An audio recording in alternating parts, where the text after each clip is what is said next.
Hello.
You're going to be recording this?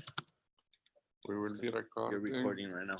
Let me stop it now. Lectures were oriented on omega-3 supplementation, but because vitamin D is also very important and is synergistic with omega-3, and you show the slide of, I think this is a very important issue, that the level of vitamin D probably must be also much more than 40 to get the best activity of this cocktail. So this is an important thing that I think must be looked at the patients. And regarding this, as a corollary study, do you think it would be important to check the macrobiota of these subjects who are entering in the study? Because vitamin D is protective against the inflammatory activity of diet through the gut leaking that could be happening in these subjects.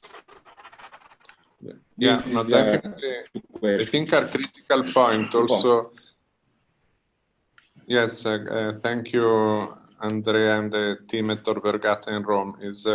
I think you raise a very important issue, and what make us think also is that the patient number 4 that I show in my slides, the one who is off insulin for 1 year, has levels of vitamin D of 100, not 40, and he's been taking a very huge dose following a Coimbra protocol that is in Brazil, where they take very high vitamin D in addition to the omega-3, and then they take 2.5 liters of water with low calcium, and they check renal function routinely to make sure that there are no other. And so far has been doing very well, but you raise a very important question, because probably without going to potential toxic level, because then it's enough to have one kid that has a problem and then you block the whole field progression, but probably more something towards 70 to 80 as level, as a target could be safe and something that you can propose. And because I'm afraid, I always remember my #1 mentor, Dr. Thomas Startzel, director of the Pittsburgh Transplant Institute, was teaching me, like, look at the examples with immunosuppression. We both use FK506 in Pittsburgh and in this other center. They have an incidence of rejection of 50%, and we have none.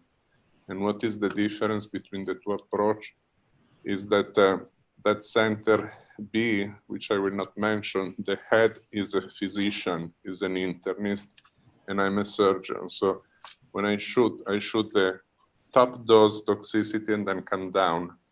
And he instead start giving 1 pill, 2 pills, 3 pills until you reach level. By the time you reach level, maybe it's 2 weeks later, you trigger already rejection. So to me, that was a lesson, meaning that if you have someone with type 1 at the onset, I would give 50,000 units a week before we get the results of the vitamin D level, because for sure will not be above 100. I think, I don't know if Janine, you ever saw kids with over 100 with type 1 at the onset. Never. So if, Mike.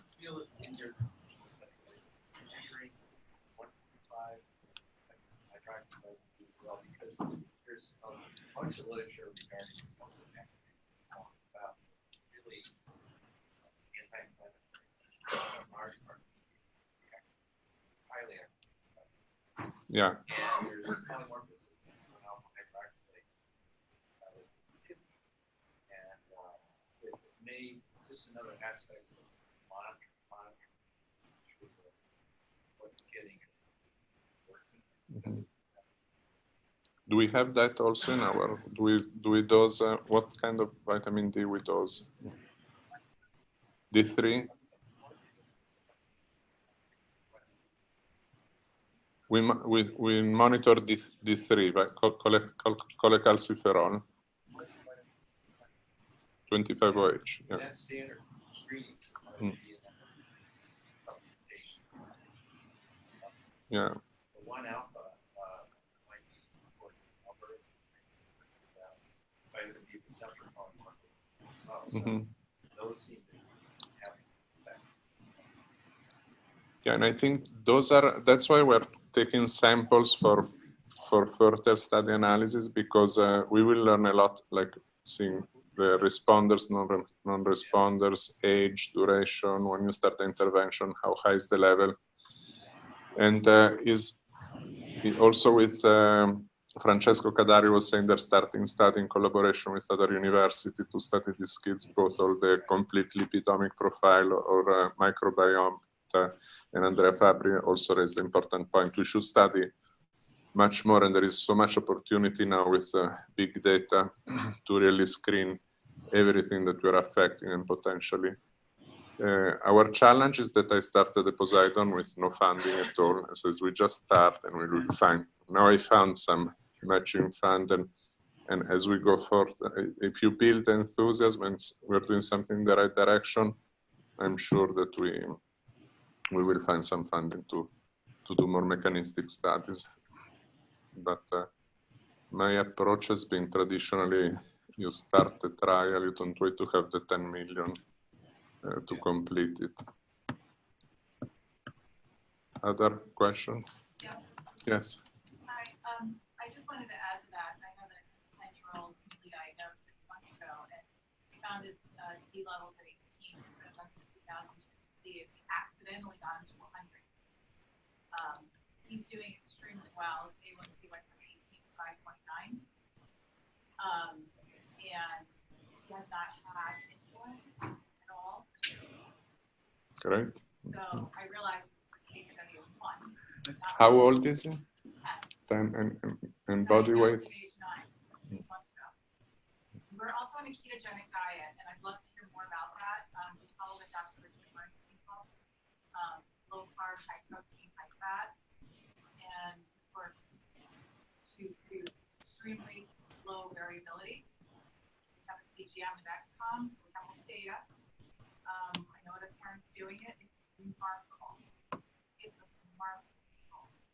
So I don't know if it's the D, I don't know if it's ketogenic, I don't really care. It's working. So I'd encourage any of the organizations to ERF, please get away from the standard American diet. I think we have the microphone somewhere. Robert, do you know the mic? So this one. Yeah, if we can pass because all the people online can hear your comment too. But I think it's very important. So we have. I'd like to repeat it. That's all I have to say. I want to say this seems to be the right direction. Yeah, I was mentioning about this 10-year-old newly diagnosed 6 months ago and has been off insulin completely, with level of vitamin D of 100 and a ketogenic diet, which is interesting because instead the fellow, the subject in Rome, 30-year-old that I mentioned that is off insulin for 1 year with level of vitamin D around 100 is on a vegan diet. So it's like vegan diet, and we're on a ketogenic diet. We eat high protein, yeah. high fat, and any baked good is made with almond flour, essentially. It's not rocket science. But very low carbs and very low insulin, and now no insulin. Minimal variability. We got our A1C down to 5.9. I think we're going to get it to the low 5s. It's great. I think that nutritional intervention will be so important to study in combination with supplementation, because you cannot say, okay, I take omega-3 and then I can eat all the red meat I want and all the trans fats and other things. It has to be part of is a challenging task, probably It's not challenging. I'd like to just say I'm a full-time attorney. I have another child. I'm a single parent. If I can do it, you can do it. You get out your grill. You grill meat. You grill fish and chicken and broccoli and asparagus, and you make some baked goods with almond flour. It is not difficult. So when I hear other parents say, this isn't sustainable, this kind of eating, I say, kidney failure is not sustainable.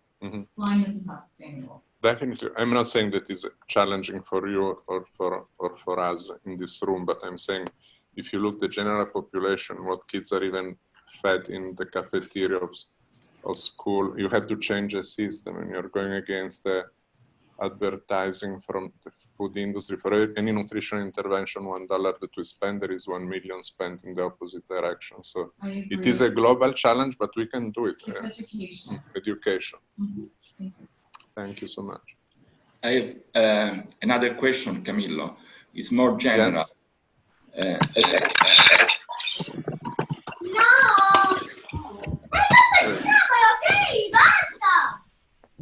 Wait. Camillo. Aspetta, where is Marco? I lost you. I have to unmute one here. Okay. Yeah. You can see me? Wait. Yes. No, the thing is more general. I think we were discussing with Davide Lauro the fact that we must create consensus on this topic, because the data seems to be very strong because we have this trial. But most of the diabeticians, when the patients ask for this kind of protocol, they seem against, or they do not seem to favor this approach. So I think we should make some consensus of this in order to create proof of. Yeah, it is often also education of the diabetologist, not only of the patient on nutrition, because often they say, and we had a discussion like with the scientific director foundation also recently, they say, well, omega-3 have been tried and they don't work. But then you go to see the dose, they never target to get in a zone of a ratio that is not only anti-inflammatory, but activates pro-resoliomic pathways and resolving, protecting. So you have different level of interventions. You can have, level of omega-3 that are good for as anti-inflammatory, but then you go one notch higher and you activate resoliomic pathways that could be equally important. And the same for vitamin D. You could have normal vitamin D, but above a certain level becomes immunomodulatory and tolerance inducing with effect on Treg. So I think we can do it, but it's important. We discuss maybe the next time I come to Rome to have a meeting with some of these institutions like Sapienza, Gemelli, Tor Vergata, and help you locally to bring this. Then we will try to make these slides available from today. Maybe you can circulate them, open access. An official invitation, Camillo, to come to Rome and make consensus on this. Okay. Occasionally I'm there because my wife lives there. Occasionally. Thank you. Any other comment from the audience?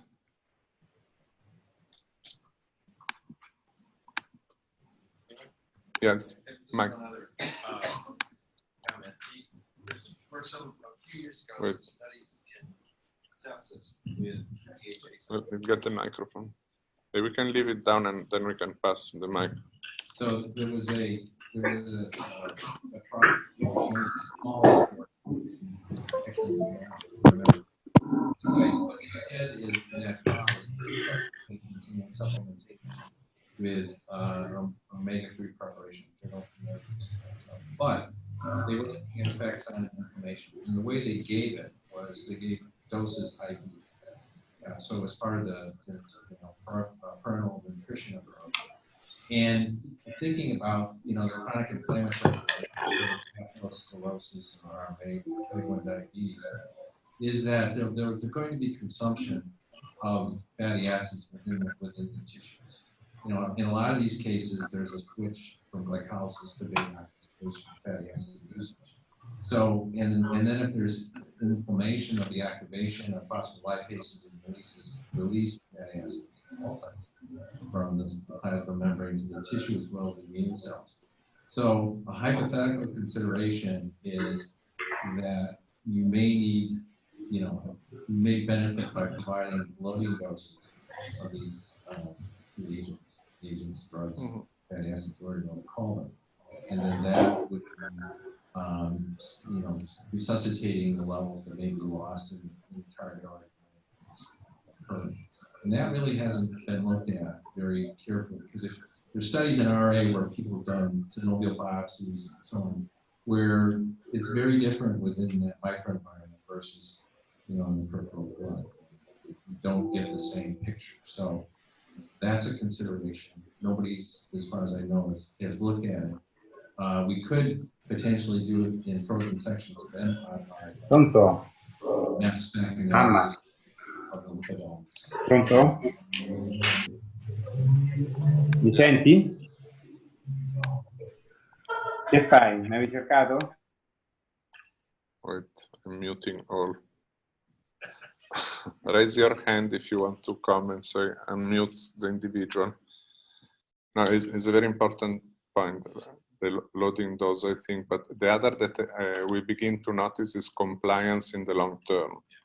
Because if you have to give 150 milligram kilogram, like 12 pills a day, or those teaspoon of fish oil that is not always good tasting, we saw a couple of situations in which then the kids, especially teenagers, forget this and go back to pizza. And The one of the things in seeing patients in the clinic, you know, have a lot of type 2 patients, and they're obviously diet and weight are really important. The approach that we take a lot of times is to have the family there. So I see adult patients, not kids, but so if it's a husband and wife, you know, buy the groceries, cook the food, and making sure that both are the parents and or if there's a family, you know, son and daughter involved, as well as it's really a family educational event to try to get them to change what they shop for, where they get it, and how they prepare it, and ultimately, you know, what goes in their mouth and then to the rest of the body. So that educational piece can be very helpful. It's not always successful, unfortunately, but I think it's an important thing to consider in all these trials to be able to regulate, you know, the fatty acid balance that you're trying to achieve otherwise. Then there is another big issue that is not always looked at, and I was talking with a nutritionist that is helping us from Rome, Sara Farnetti, that is looking at integrated system in nutrition and how one thing affects the other. It's not just carb count or high glycemic index. It's like, what do you combine? Do you activate bile metabolism? Do you, and in the meat, like for example, you may have, I wouldn't recommend to consume a lot of red meat to anyone in general, but in the case of omega-3 and the interaction, for example, if you have high linoleic acid coming from refined vegetable oils, but then you combine it with a high glycemic index and glycemic load meal, then the insulin that you need activates the desaturase enzyme that metabolize linoleic acid to arachidonic acid, and then you trigger the full pro-inflammatory cascade. So also the combination, maybe in your case, you don't use carbs, so you have the less of the insulin effect on metabolizing more omega-6, and that could help. And the other interesting fact that I don't think everyone appreciates is that you can have even milk or eggs or meat, depending what the animal are fed, can be day and night as far as omega-6, omega-3, and I think that's something to really education and nutrition, but beyond carbs and protein and fat. It's like looking at what kind of protein you get, what kind. No, very interesting. Other comment before the lunch break, the omega-3 rich lunch box.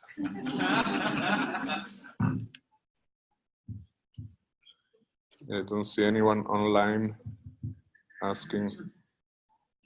So we can think during the lunch break and we'll reconvene.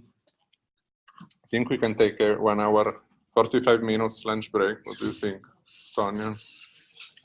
So after lunch, we're going to be talking and diving a little bit into more the clinical trial aspect and also open source, what that looks like as we move forward, and then hopefully we'll have a brainstorming session. So hopefully everybody is prepared. Can you speak in the mic? Where is the microphone? And when would you like to? No, can you talk because of the people online?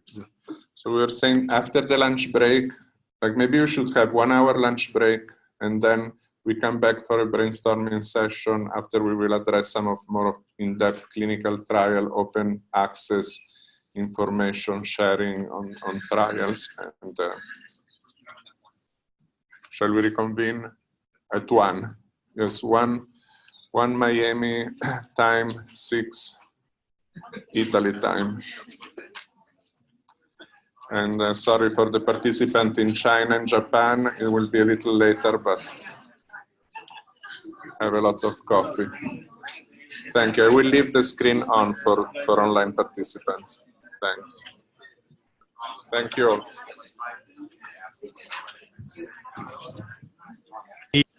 Thank you. Thank you. Ciao. Ciao. Ciao. I muted all of you. Thank you, Camilo Ricordi. Ciao. Thank you. Thank you. Chris, are you calling? Thank you. Hi. Thank you. Ciao, See you ciao. later. I keep the connection on, so you can leave your computer on. Thank you. Hai sentito cosa ha detto? Ci sono dei bimbi che guardano.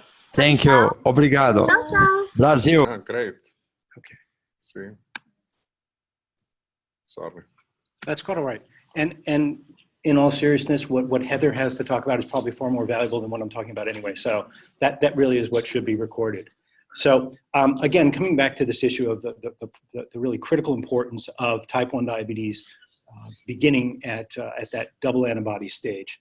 And so the one thing that we've also learned in TrialNet is, and has been mentioned before, if you look at what changes that course, who is at greater risk. I think this is a slide, again, from the TrialNet slide deck, and Jessica, you've probably seen it before, but it really looks at the fact that those individuals that are the youngest have the most rapid progression from stage 1 to stage 4. And so, you know, if you want to heighten the urgency that really exists to prevent type 1 diabetes, I mean, do you need any more information to do that? And so, you know, the way we've approached screening in TrialNet, and again, this is the Pathway to Prevention study, looking at the natural history and identifying those that are at risk for developing type 1 diabetes so that we can take those individuals and investigate prevention. It is targeted at those individuals that have a family member that has type 1 diabetes. And what we've looked at is first degree relatives between the ages of 1 and 45 years of age, and then second and third degree relatives. And again, this is where the statistics comes into play. And unfortunately, when you're looking at the financial costs of screening individuals, this is critically important because you want to identify those that have the highest yield, so to speak, of those you screen. And so when we look at general population screening, I think it's important. This is actually an earlier version of the slide that Jessica presented earlier, looking at those individuals that are at risk. If you take in that blue circle, families that have an individual with type 1 diabetes, you know, the risk is approximately 5%. And if you look at the fact that the vast majority, and I'm going to try with, there we go. So 90% of individuals that get diagnosed with diabetes have no family member. But if you were to screen all of those families, you'd end up with only 0.3% being identified as being antibody positive and being at risk. So again, the most cost-effective way to identify those individuals that are at risk are to look at a smaller representation, admittedly, but to look at those that are at highest risk, and then from that enriched pool, so to speak, identify those that are antibody positive. And so as someone who's been, again, involved over 15 years with TrialNet, we have screened well over 160,000 family members. And that has yielded us, if you think about it, less than 10, between 5 and 10,000 individuals that are antibody positive. So you can only imagine the numbers of individuals, and I'm not going to do the math here, of individuals that you'd have to screen in the general population to identify those that are antibody positive. So I think that's critically important. And I admit that it is a valid criticism that, you know, individuals that have a family member with type 1 diabetes are probably not representative of the general population. They are at the highest risk, but again, they've been, identifying those individuals has been far more cost effective than the general population. And, you know, we fully recognize that the economics of scale, whether it be HLA subtyping, antibody testing, and so forth, that's becoming more realistic as a goal. So this is a screening paradigm or algorithm that we use in TrialNet. We identify individuals that have a family member. We screen them for antibodies, and I apologize, it's kind of small and not so easy to read. But if individuals are 2 or more antibody positive, then we move them into more frequent monitoring. Any antibody test that's initially positive gets confirmed. So they have repeat antibody tests, they have HLA subtyping, and they have an oral glucose tolerance test, and we come up with a generalized risk score. Jay Sasenko here at the University of Miami has been a major proponent and has helped us develop this risk score to better identify those individuals at highest risk. And so in those individuals that are negative, that are less than 18 years of age, they're invited back to be rescreened yearly. And if they're over 18 years of age, then they're no longer followed. And again, this is It doesn't guarantee that they're not going to develop type 1 diabetes, but the yield is far less. So if you look at the studies that TrialNet has undertaken to date, you can easily see that the vast majority have been at stage 3. And so I think this is critically important in discussing this today, because when you look at the risk to these individuals that don't have a clinical disease, something that TrialNet has been very deliberate in doing is really looking at risk and informing individuals of that risk so that they can weigh the potential benefit versus risk. And Heather's going to speak to this far more, but this education is critically important in terms of, if you think about it, the basis of informed consent of any clinical research trial is making them informed. And so, again, coming back to this, it is a challenge in some cases to just have a family member agree, or a parent agree to have their other children screened. And that typically is an individual that, unfortunately, is well-versed in type 1 diabetes. If you extend that to the general population, you can only imagine what education would be required to have that individual appreciate just what prevention of type 1 diabetes means. And so I think that's critically important. And then again, if we look at relative adverse events, if you're going to offer that therapy in the general population, in my opinion, that treatment should be virtually free of adverse events, if you're looking at risk versus benefit. And so again, NIP, I can highlight here, was way out here. And that's really where we want to be. We want to be there before we progress. Okay, so I am not an immunologist by any stretch of the imagination, but this is a representation of the portfolio of agents that we've looked at, in this case, immunomodulators, in trying to interdict, and I love that word because Jay uses it all the time, in the process of the development of type 1 diabetes and prevent progression. And so, unfortunately, where we've arrived, and this is data from the rituximab new onset trial, where we've come to date is really a maintenance of C-peptide, and this is on a 2-hour area under the curve mixed meal tolerance test. We've been able to stave off loss of C-peptide, but you can see that after 6 months or so, you then have a parallel fall in C-peptide. And this has been true of rituximab, it's been true of anti-CD3. This is the challenge that we're facing. So there is no question in my mind, and again, this is my opinion, that we need to be looking at combination therapies.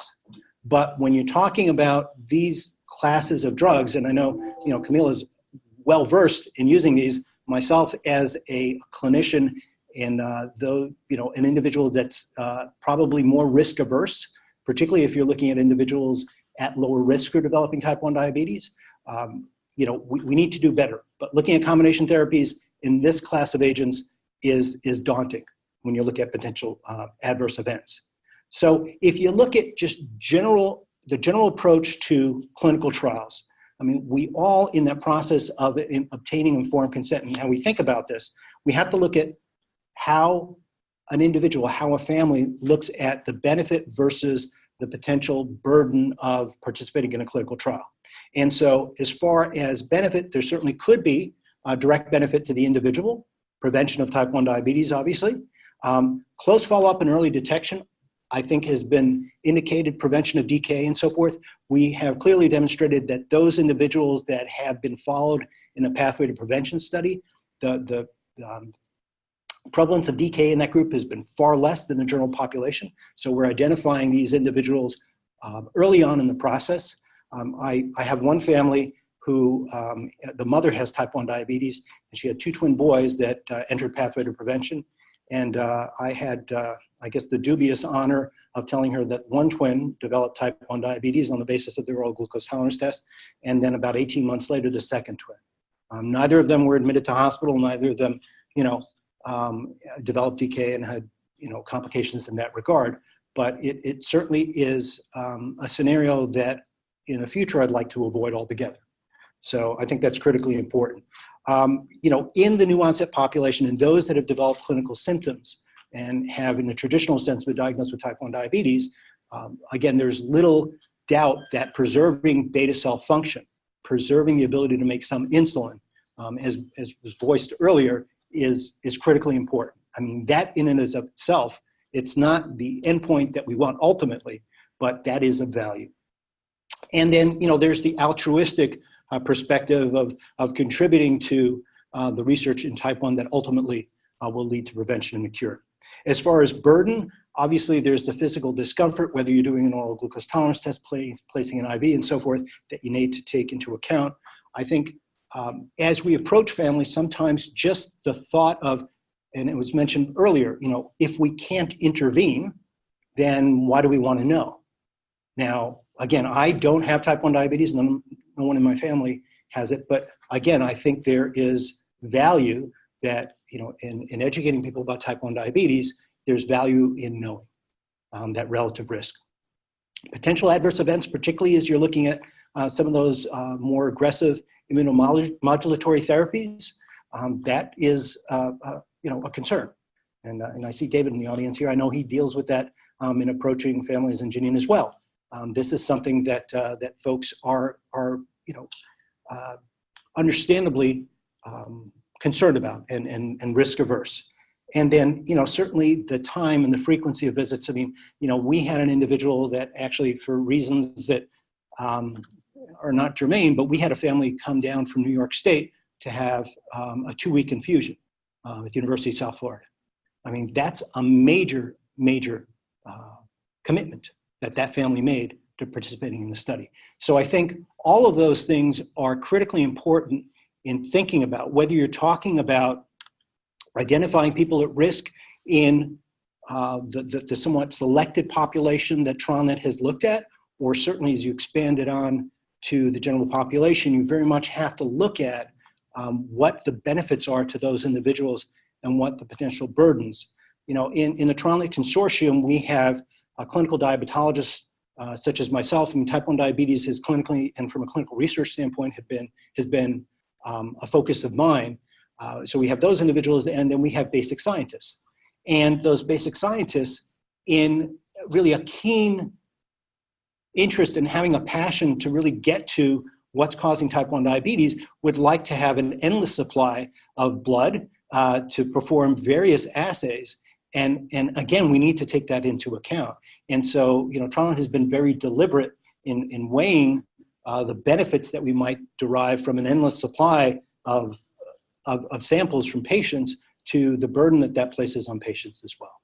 So again, I'm going to turn it over to Heather, and she can speak to it from perhaps a little bit of a different perspective, but happy to take any questions at the end.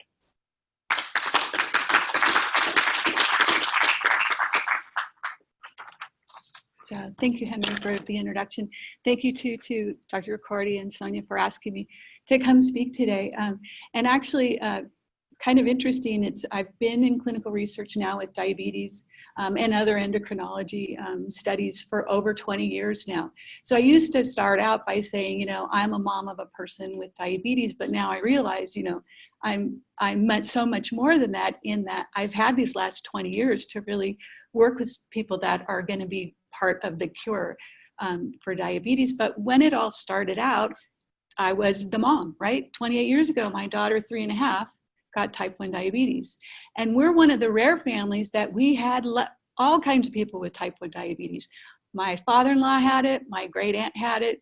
Of course, my dad, even when my husband said, Heather, do you want to marry Steve? You know, he has type 1 diabetes. I said, oh no, his dad does. It shouldn't be an issue for us, right? And here, how could this, you know, happen?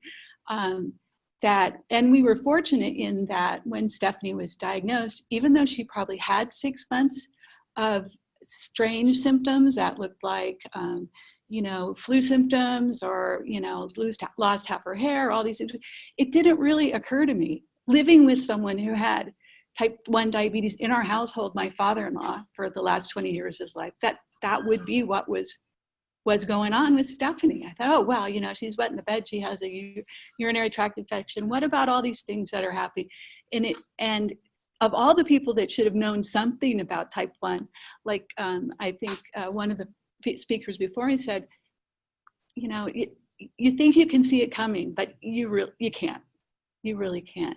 So as soon as Stephanie was diagnosed, I said, like I said, I was lucky enough. She had a 300 blood sugar. She wasn't in Decay. I mean, we had 5 days in the hospital to learn about diabetes. You know, this is back in 1990. Now we're lucky if we keep them overnight. But we sat there for 5 days, and my 3.5-year-old was like bouncing around doing fine. We gave her this much insulin. We were measuring in quarter units, and she was so much better. But insulin's not a cure, right? So within that first 5 days, I said, I'm going into research and education, diabetes research and education. I want to make a difference. I lucked out my kid wasn't terribly ill, wasn't in the ICU, wasn't, you know, wouldn't have other bad outcomes, but, you know, I think I can help here. And my first degree is in business. So I look at this as a business plan, right? So now I'm here at Children's Hospital Orange County in Orange, California, and I was just so fortunate that Bruce Buckingham took me under his wing and said, yes, you can come and be my research coordinator. And I just really started out using all the things that I already had, all the skills I had in business, in logistics, in hospitality, in just getting to know people, and also getting them to understand that they weren't alone, that I was part of their group. Every 2 weeks we have a skills class, a diabetes skills class for new onset families. And the first thing I do is welcome them to a rotten club with a lot of nice people. And look at all these people here. We have anywhere from 6 to 8 new families in our class every 2 weeks at CHOC. We're diagnosing over 150 new kids a year. And the funny thing is, you know, you look at the groups and you've got kids that are age 2 and kids that are age 18 in the class with their families. And the reason we do that is to bring them after they've had a diagnosis, after several weeks of having a diagnosis, so that they can see they're not alone, there's other people. Learning about type 1 diabetes in the hospital is the worst place. Your kid is sick, you've just been hit by a ton of bricks, oh my gosh, you know, and this is a very stressful situation. I mean, all these families have post-traumatic stress syndrome, right? And whenever you start talking about the possibility that one of their other children, or they might get diabetes, then they start going to where they were when they first heard. And so actually at our center, we try to use our verbal first aid when we talk to them. We tell them, you know, the worst is over. We know what this is. We know it's type 1 diabetes. We can help you through it. We've taken care of lots of other folks with this. We can help you understand how to take care of your child so that they can live healthy and well with diabetes until we find a cure, right? And so as an example, and how I connect with people says, my daughter's had it 28 years. She's only 6'1". Maybe diabetes stunted her growth. Thank God she got it, right?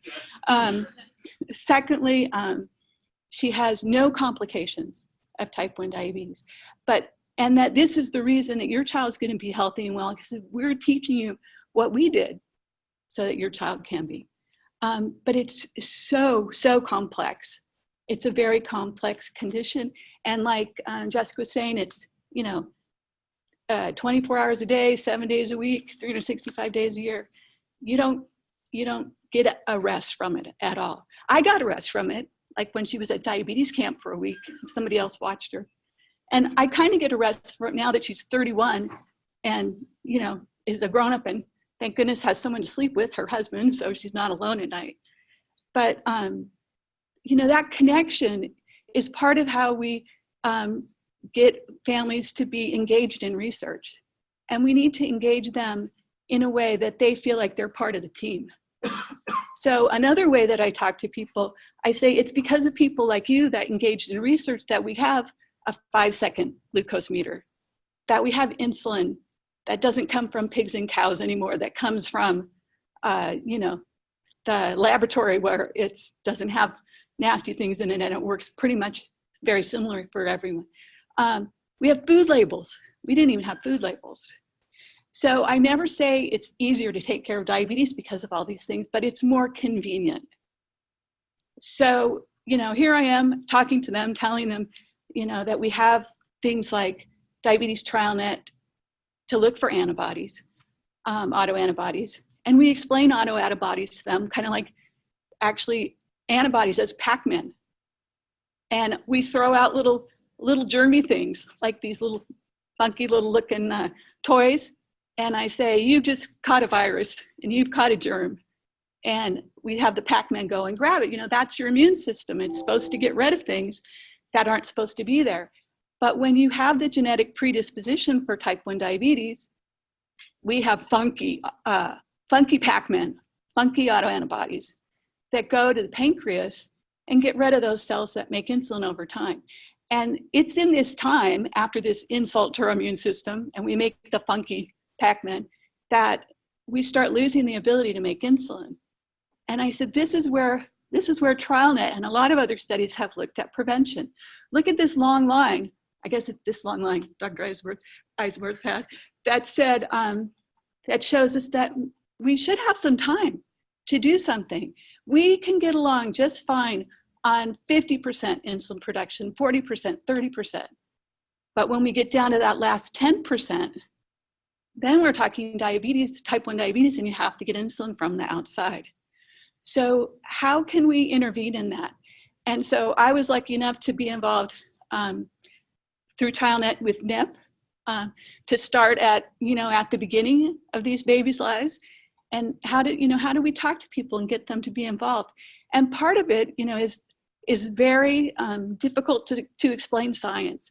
So I guess part of my expertise is taking this information and helping people understand it in the way that they have the capacity to do that. So when I was first going into research, there was no internet. In order for me to get information, I had to go back to school and get my master's in public health, my certification as a diabetes educator, as a health educator. I went back to school the old-fashioned way, right? But now parents, families in general, have so much more information. And the time is right for us, I think, to do some of these, this nutritional intervention we've been talking about, because it's been around for 6 or 8 years. When I heard about it at ADA 6 or 8 years ago, this guy's up here saying, well, vitamin D is the way to go. Hooray, let's do it. And everyone's like, what? We all get enough sunshine, right? We don't need that. We don't need supplements. But now we realize in what we've heard today that the amount of vitamin D we get is greatly diminished. And by sunscreen, by not going outside, by all of these things, by even just the recommended daily dose of how much you should have in a multivitamin. And then we talk about, omega-3s, omega-6s, and then how those have radically changed. And there's these unintended consequences, but to us who are keenly aware of type 1 diabetes, it looks like there's a correlation. And it takes a while to get the information that it's worked for some people, and then it's worked for more people. And now it's time to do a study so we can see if it really works. So I'm working with these families all the time, and if they're in a study, I'm finding out what medicines they're taking or what supplements or vitamins, and we write it all down, but it's not as precise as doing a full-on study. So we talk about benefits of a trial, and when you're talking to people, they tell us in the conformed consent, we can't promise them a benefit. But I really have to say that there's a benefit in close follow-up. There's a benefit in there having your phone number to call you on the weekend to say, my kid has a leg pain.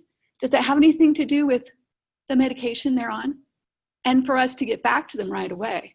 So close follow-up is huge, and then early detection is huge too, because every family that already had a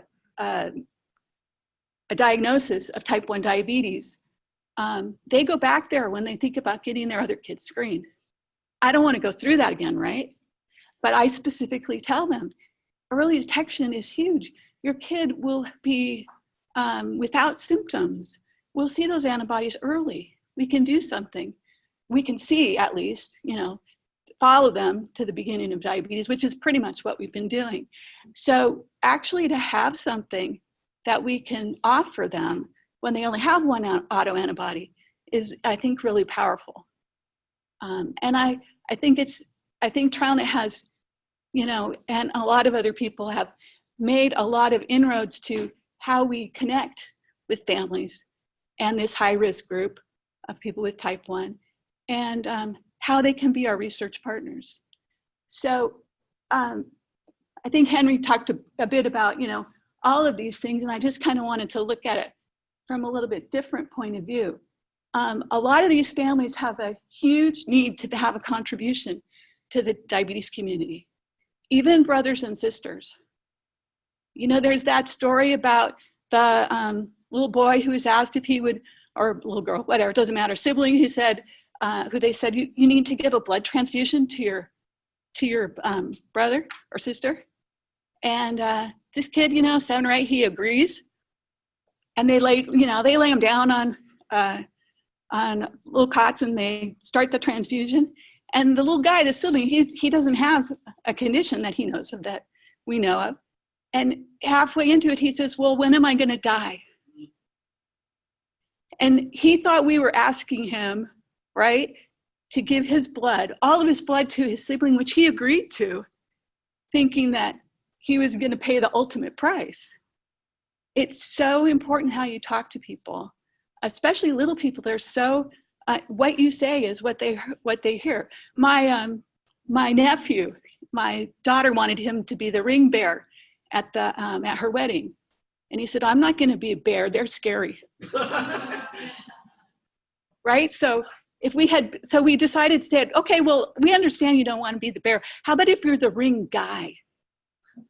And it's a lot of how you say things. Verbal first aid is just as important as actually having the right bandages and medicine to do what you need to do. So what I'm finding is that, most of these families are very motivated to be involved, and not just to have influence or help their own families around type 1 diabetes, but help people that either are diagnosed after them or people that are ahead of them to work as a village. And so we do talk a little bit about burden. And I'm pretty open. What I've found over time, over the last 20 years, is having someone come, 2 or 3 times a year, fasting at 8 o'clock in the morning on a school day for a glucose tolerance test is very difficult.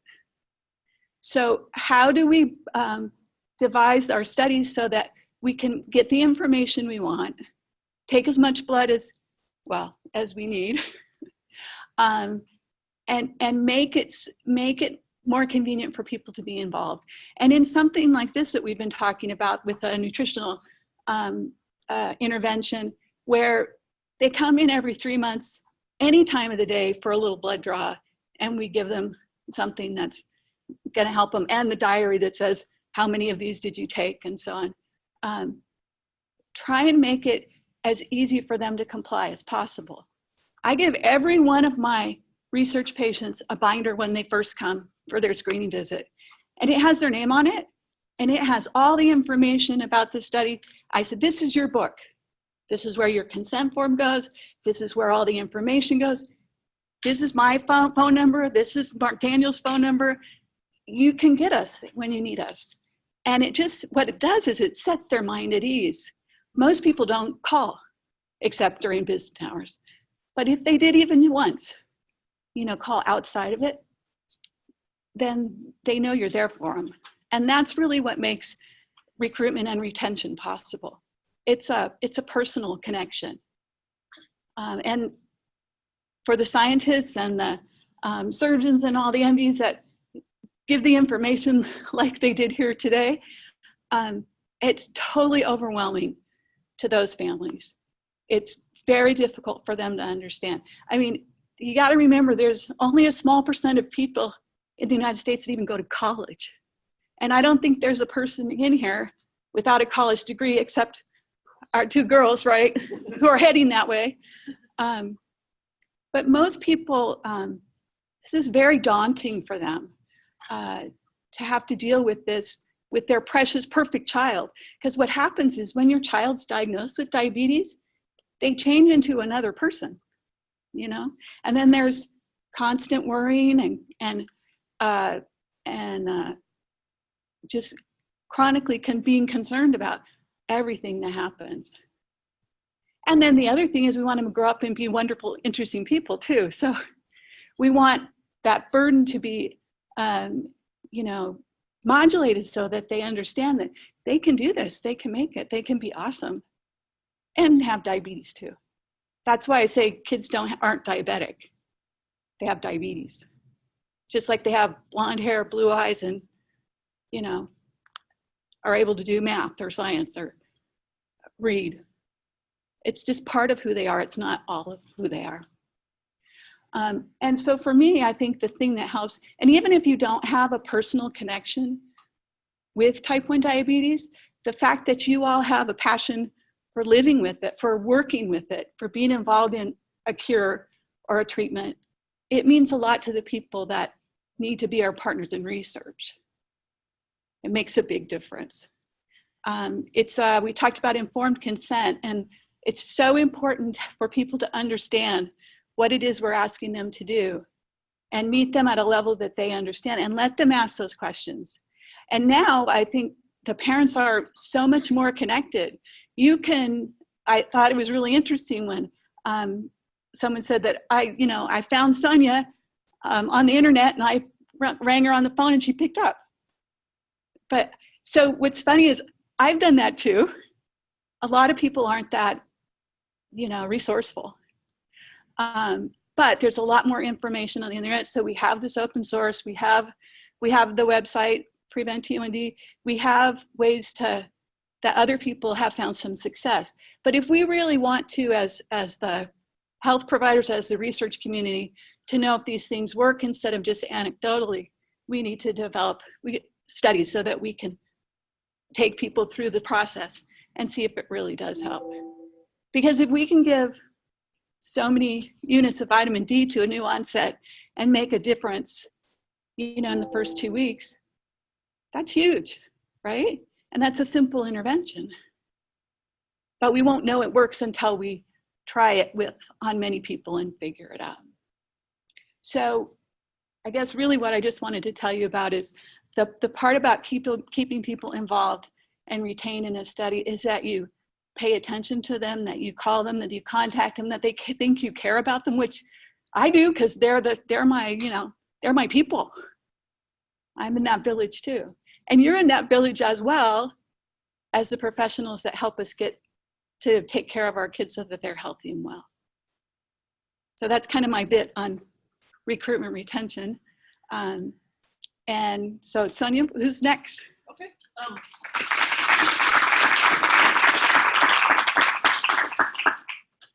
I was going to see if you can bring up on the internet just really quickly the Prevent T1D. Would that disrupt everything? It's just www.preventtd.org. There's 2 T's.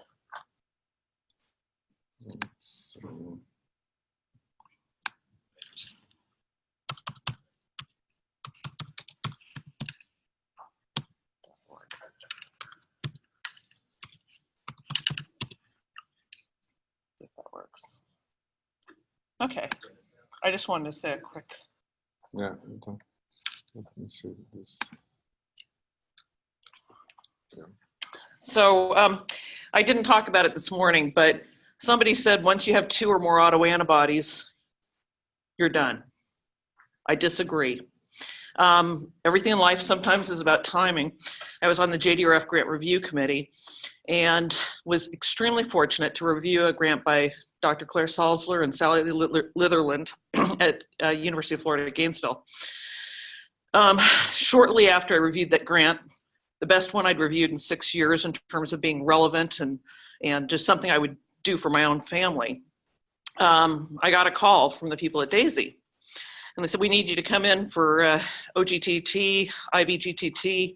Your son has 2 autoantibodies. My son, Ben, who was 11 at the time. So I said, okay, how long? And they said, oh, probably at least not 2 months. He has at least 2 months before he'll be diagnosed. So I got off the phone and I called Dr. Claire Salzler and said, you know, I just reviewed this amazing grant of yours. I want to know if my son has inflammation. And back then you had to have warm blood. So then I called United Airlines, hopped on a plane, and the next day we were in Gainesville, looking at alligators and having his blood tested. Turns out he had very high cyclooxygenase 2 levels, and which was consistent with the autoantibody positivity.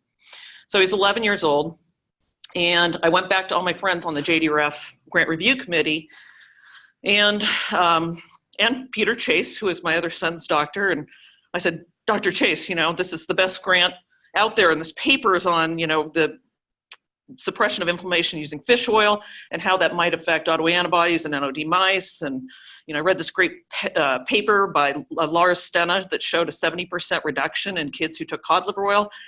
And he said, let me go over here and see. He pulls out his old papers. He goes, here it is from 1978. I wrote about this. So back then I had to go to the library too to find information.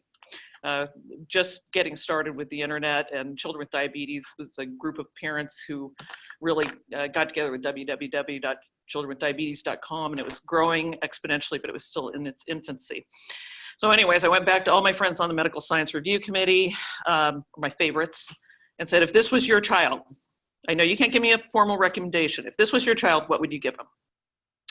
So of course, Dr. Claire Salzler said fish oil. And Dr. Chase said vitamin D, high dose vitamin D. Dr. Lowe at Mayo Clinic said vitamin C. Aristides Vives said from Beth Israel Deaconess said vitamin E. Bob Elliott from New Zealand said nicotinamide. So we took all this advice. And Dr. Revers at the Barbara Davis Center said gluten-free, which we didn't really do very well. So 6 months, actually it wasn't even quite 6 months later, we went back, and much to everybody's surprise, those 2 autoantibodies were gone. And they had been confirmed by both TrialNet and DAISY previously. So that went on until he was 13, at which time my cleaning lady found all his pills underneath the couch cushions because he decided he didn't need to take them anymore. And sure enough, autoantibody positivity back again. So he went back on fish oil, turned 18, went off to college. Again, kind of too busy, and beer and pizza were more important than fish oil. Autoantibodies came back. Went back on fish oil, they disappeared again. So that went on for a long, long time, and then he was convinced to take fish oil. Well, he went to the police academy last year, decided not to take it again. And he got ZNT8, which is one of the 2 new autoantibodies that Dr. Eisenbarth helped to describe in the last couple of years of his life. And everybody said, oh, ZNT8, that's like the worst one. It can't reverse. So I talked to Dr. Ricordi, and we decided, let's do the DHA and EPA this time, and high dose. And I talked to Dr. Sears. We put him on Dr. Sears' Zone Diet fish oil, and guess what? ZNT8's gone. So when they say it's at 10 years, it's 100%, it has been 19 and a half years, and my son has no autoantibodies and he's not diabetic. And we made it through that age 14, 15, those teenage years without diabetes. And that's priceless. So when I was at Barbara Davis Center, I was told, you know, you really can't like publish this. But in the meantime, people were calling, and that kept calling. And there was a network of folks. And I said, this is not fair that it's not going out to everybody. So I asked Matt Presnell recently to put our cocktail online and our different experiences, not as a recommendation, but just here are things that we've tried. And then lots and lots of information regarding, I don't know if I can do this or not. Let's see. Matt, maybe I can do this. Oh, I just need to get, I wanted to get to Ben's story here really quick. Scroll down. Scroll, okay. Oh, here we go. Oh, sorry, thanks. Okay, so this is just what happens, more about who we are. So I just want to show you guys a quick picture. Oh, sorry, I'm so used to screens with touch screens. These are my kids. So Matt on the right has had type 1 diabetes since he was 20 months old. Caroline has the identical DR3, DR4 alleles. Dr. Eisenbach told us she was like an identical twin, had an 80% chance. She still talks about the fish oil popsicles. I don't, so, but she's never been autoantibody positive. Ben on the left, again, 19 and a half years later without diabetes. So we kind of published that cocktail. And if anybody wants to look at it, it's out there. And it just, this is what kind of Heather says. The most cathartic way of dealing with a life-changing event is to dig in and get involved. And it's really true, whether it's a walk to raise money for JDRF or whatever it is. And this is the feedback leading to Ben's cocktail. We just kind of went through and said, here's the articles about each of these components of the cocktail. So I just wanted everybody to kind of see that I don't believe that when you have more autoantibodies, it's inevitable. And so I just wanted to leave you with that. I think there's a lot of hope, and these are all safe things that not only could help you prevent diabetes, but they're also healthy. I mean, DHA is a big component in your brain. It helps with preventing ADD. It helps with visual acuity. It's been helpful in almost every other autoimmune disease that we have. Vitamin D, of course, has other health benefits. Anyways, there's a whole story you can read here, and then Matt will talk about his story, and he's been terrific. Their whole family has about trying to quantify what's happening. And the key with all of us who are doing this is we want to partner with the scientific community. We want to validate that this works, and we want to share it with other people. And whether it works or not, we really strongly feel that it's very cathartic to try something and participate. So I just did want to let you guys know, I'll put this back up here in case Matt wants to say anything, but, that things have changed. I mean, you can't put the toothpaste back in the tube because nobody's going to take down the site. And childrenwithdiabetes.com is getting 50,000 unique users a week. That's what is happening with the diabetic community. People are finding each other, they're sharing. So people are going to be trying this stuff anyways. They already are. Several dozen, hundreds of families are already trying iterations of this. So working together makes a lot of sense.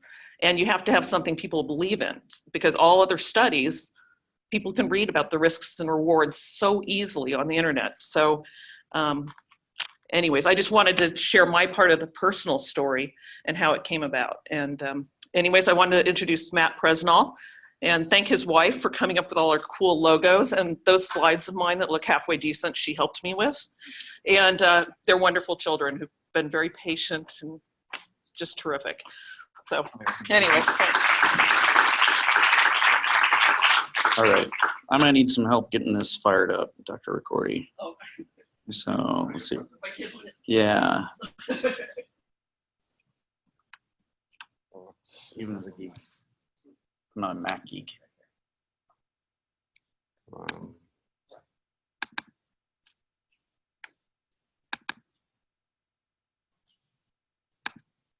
Beautiful. Hello, everybody. So I got some caveats before I start off here. Number one, this is my third time ever public speaking, and I hate doing it. So I'm a little nervous. And what else do I have in my notes here? Yeah, and I haven't practiced at all. So we'll see how that goes. So basically what I'm trying to do is I'm trying to set the bar very low and then wow you with my mediocrity. I literally have in my notes here that I'm Matt Presnell. So hi, everybody. I'm Matt Presnell. And I am more of a geek than I am, say, Tony Robbins in his prime. And so I also wanted to say that I don't have any conflicts as well, just like Dr. Claire Salzler. I do have a little bit of Bitcoin, but I don't think you can hold that against me. So anyway, I think that I'm here to sort of put a face on the patient and family perspective to type 1 diabetes, especially type 1 diabetes when you have antibodies and you know that there's a diagnosis looming. So when diabetes came into our lives, this is actually Beat the Bridge, which is a JDRF-sponsored race for type 1 diabetes in Seattle. And it's actually 3 months before my daughter, who is there in that photo with me, came down with type 1 diabetes. So she was tipping at this point, and we were there supporting the type 1 diabetes community because my wife's sister has got type 1 diabetes. So anyway, we went on vacation, and this is literally a couple days before my daughter was diagnosed. And so here she is looking very pale. And I mean, normally she's very enthusiastic about her dad being out there killing it on the water skis, but she can't even raise her head to be able to cheer me on. As a matter of fact, she spent most of the trip just up at the cabin, not in the water at all, which we thought was weird. So much to our chagrin, she came to us and said, "I'm feeling really sick." As a matter of fact, she was in the bathroom and couldn't get out. She couldn't move. She was feeling sick. And so we went to a local urgent care place, and we waited for 4 hours before they saw us, and we sort of suspected type 1 diabetes. So we asked them to do blood work, specifically get her blood sugar done. And when the doctor came in, he goes, "Well, you know, you guys are here on vacation. You're going to go back to Seattle in about 4 or 5 days. I suggest you just get the blood work done then." And I said, "We didn't wait in line in the waiting room for 4 hours for you guys not to do this blood work." And so they did the blood work, and 3 hours later, apparently they didn't have finger sticks or AccuChecks there. 3 hours later, they let us know that something was abnormal about her blood and that we should go to a real hospital. So we went there. This is my daughter on check-in, feeling very listless. My wife and I were scared beyond belief. When we finally got the diagnosis of type 1, it was the first time I cried in a fair amount of years. And then literally like 8 hours later with insulin, attitude has turned around. She's got that insulin in her system. She's feeling like herself. My normally peppy kid who I hadn't seen in 3 months, she's back. Thank God for insulin, right? And so she's insulin strong. You can see though that very skinny. My lovely daughter is in back here if you want to check her out. She is looking very healthy these days. Not this skinny little thing that you see here. But, you know, we're an adventurous family, and we wanted to be able to continue with our adventures. And I've got some more notes here I'm flipping. So yeah, and we didn't want to stop just because my daughter had type 1.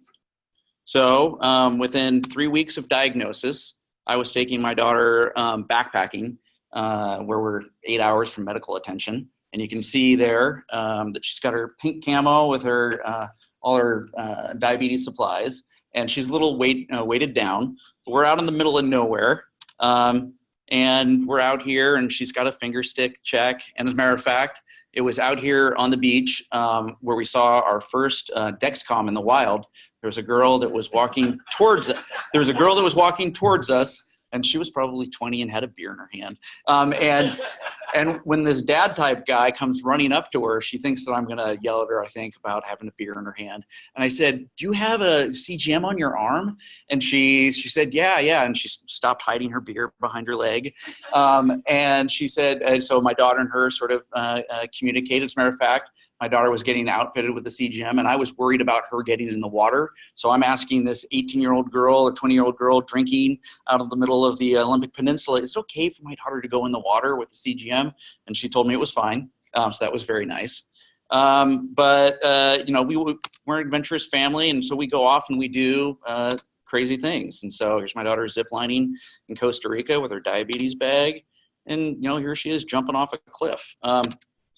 But, you know, with acclimating to type 1 diabetes, we wanted more information than what we were getting from finger sticks. So we brought a CGM into the mix and immediately saw the limitations of the Dexcom 3 years ago. 20-foot range is great if your kid is homeschooled and always next to you and you never want to go on vacation or go on a date, but otherwise it's very problematic. And so we ended up looking, because our endo suggested that we do, into something called CGM in the Cloud or Night Scout. And so CGM in the Cloud is a group of T1D parents that have figured out how to reverse engineer, and that's code for they're freaking geniuses that can outthink the engineers at the medical device manufacturer companies.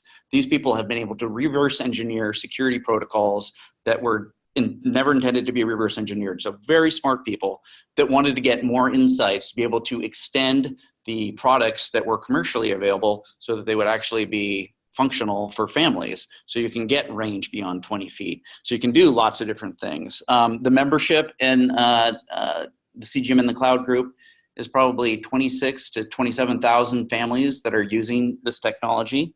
And these are folks that do it in their spare time. They're not dedicated engineers that do this. They do this because they recognized a problem. They saw what the solution was. They had the wherewithal and the capabilities to do it. And they went off and they did it. And then not only did they do it for themselves, but because they're community minded and realized that this problem was going to affect any family with type 1 diabetes, they shared it, you know, despite the fact that there is probably legal issues attached to it. There's all sorts of liability that's associated with sharing this out, but they decided it was more important to help the community than worry about those legal aspects. Okay, so I'm going to talk about the multiple pieces of hardware that are involved with, say, my daughter's, she's got an artificial pancreas. She's got a homegrown artificial pancreas called OpenAPS. And I'll talk about just one piece of it, and it's the pump. And it's a Medtronic 522, 722.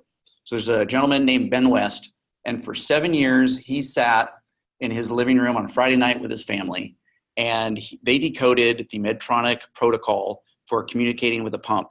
And so what that means is that every Friday night, they'd sit around and they'd issue some command on the pump, and they'd use a radio frequency sniffer, because the frequency that the pump operates on, it's not just one channel, it's a band of channels. So you got to be able to figure out what bands of channels it operates on to then drill in. Once you figure out what that band is for that one specific time, because it changes every time, what's being sent over the air.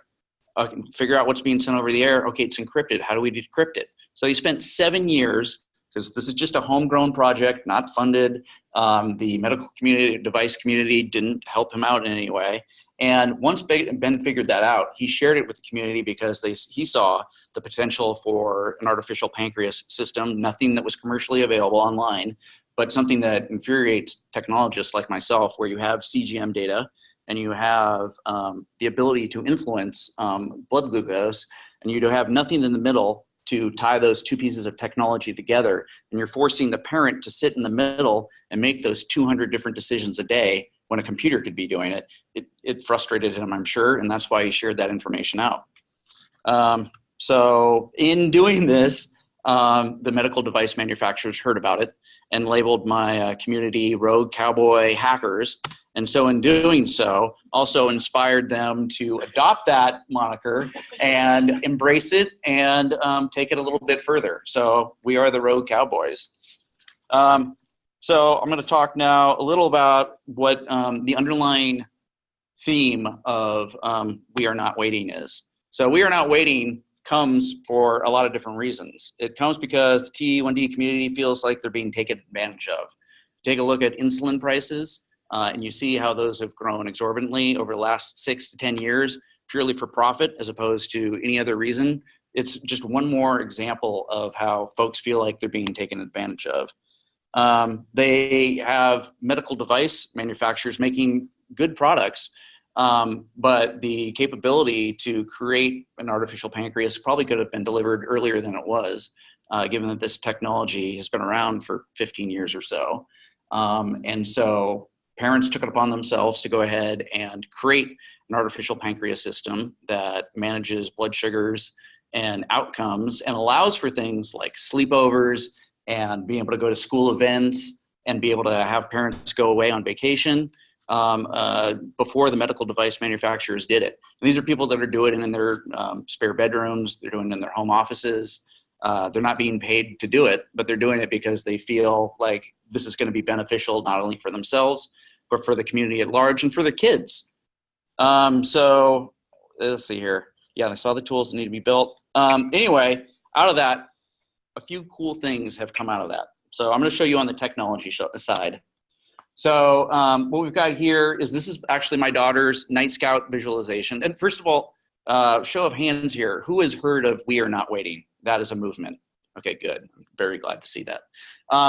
Okay, so I can't leave the, okay, so I'm going to stay here. But there's a pointer somewhere.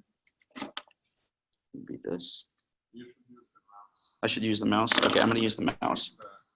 There we go, okay. So this is my daughter's Night Scout website. And if you don't know what Night Scout is, it's a visual representation of my daughter's blood glucose over time, along with a few other things thrown into the mix. So first thing to point out, if I can find the mouse, there it is this is her blood glucose. And you can see, you know, we've got 80 here, 120 there. So, you know, staying in range during this time period. What you can also see in here, and this is the stuff that I really love, folks. This is, when I saw this is when I realized I needed an artificial pancreas. I saw this. I saw the cityscape of basal insulin being affected based on blood sugar. I saw the future where I wasn't having to constantly tell my daughter, 5 more carbs. No, okay, you have 0.3 while we're at the movies. And constantly taking me out of the moment of, you know, whatever we were doing. I saw a system that could automatically do this for me, keep her and myself in the moment, and achieve way better results than I ever could, because it's checking every 5 minutes and making decisions for me.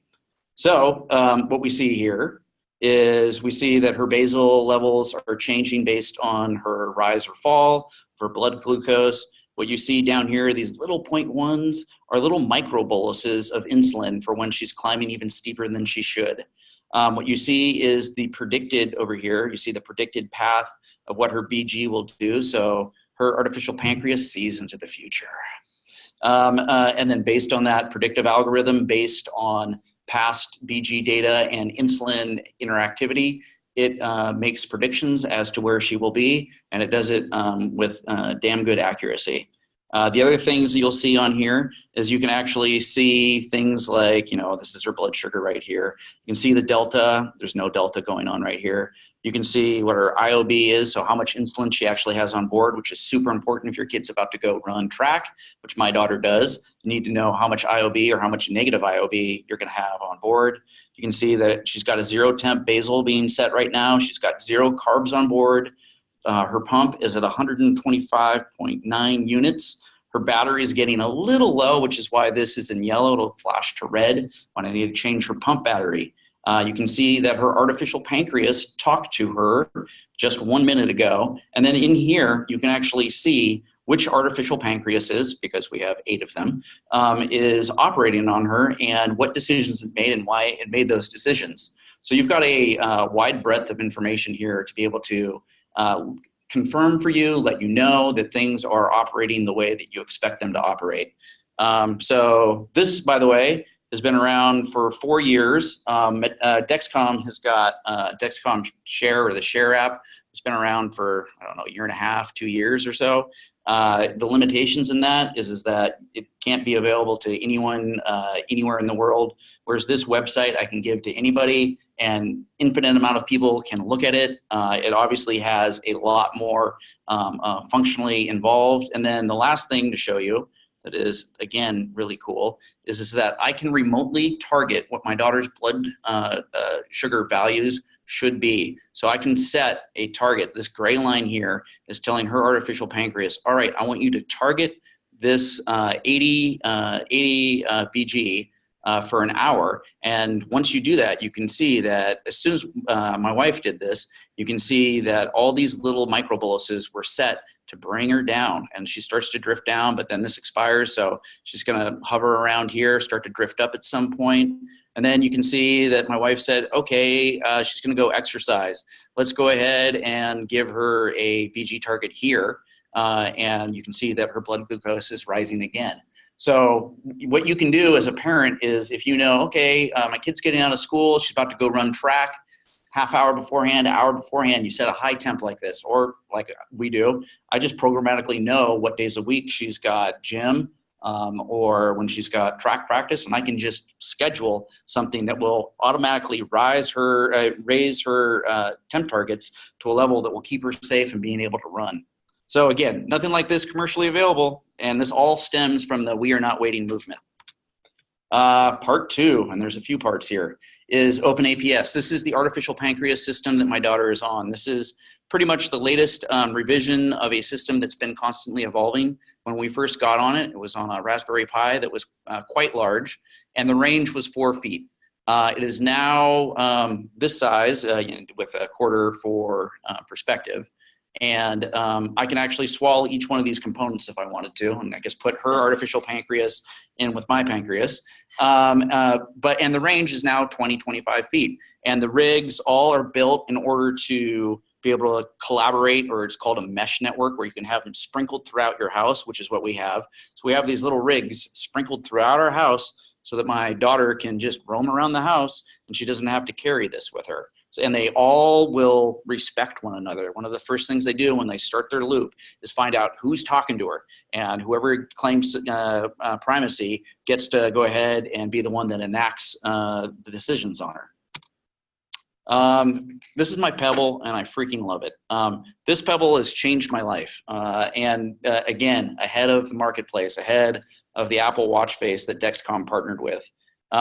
So this Pebble here shows us a ton of stuff. It's pretty much the exact same information that we saw on the Night Scout site.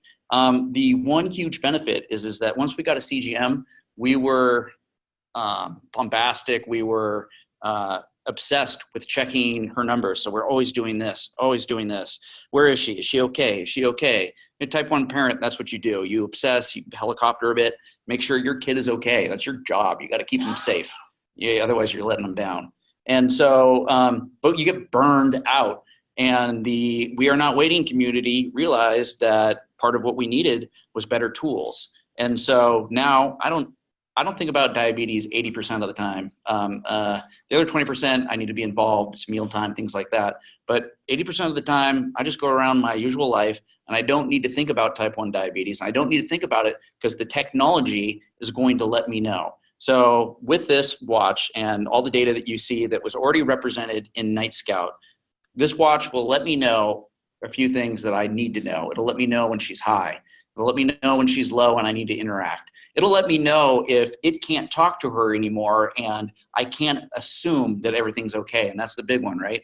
Is that, well, what if the system goes offline? If the system goes offline, my watch buzzes me, says, hey, we're not talking to her. You may want to go back to manual mode. But this allows me to work. This allows me to be in the moment. And that's huge, being in the moment. There's so many different occasions where we were dealing, I mean, family events, you know, your Thanksgiving, you're over for Christmas. And, you know, a fair amount of carbs are being concerned. And rather than being in the moment, rather than connecting with family, you're dealing with type 1 diabetes.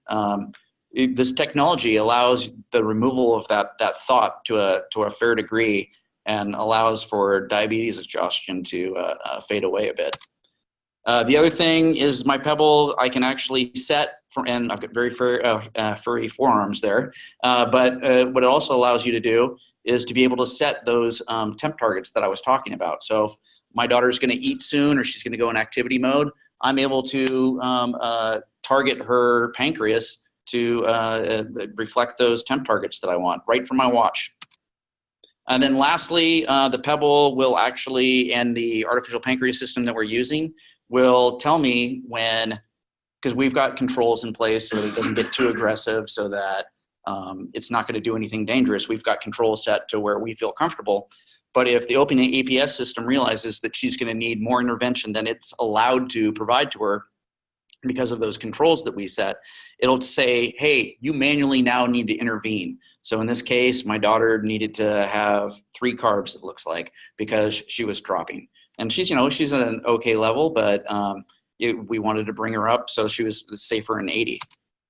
Other things to show you, this is another sort of branch of an artificial pancreas system. It's called Android APS, and Loop is another one. Both of those allow you to talk to different pumps using different forms of technology. There's fans of that out there. We're an open APS family, but there are lots of other families out there. And then this is actually rather cool. I didn't know about this.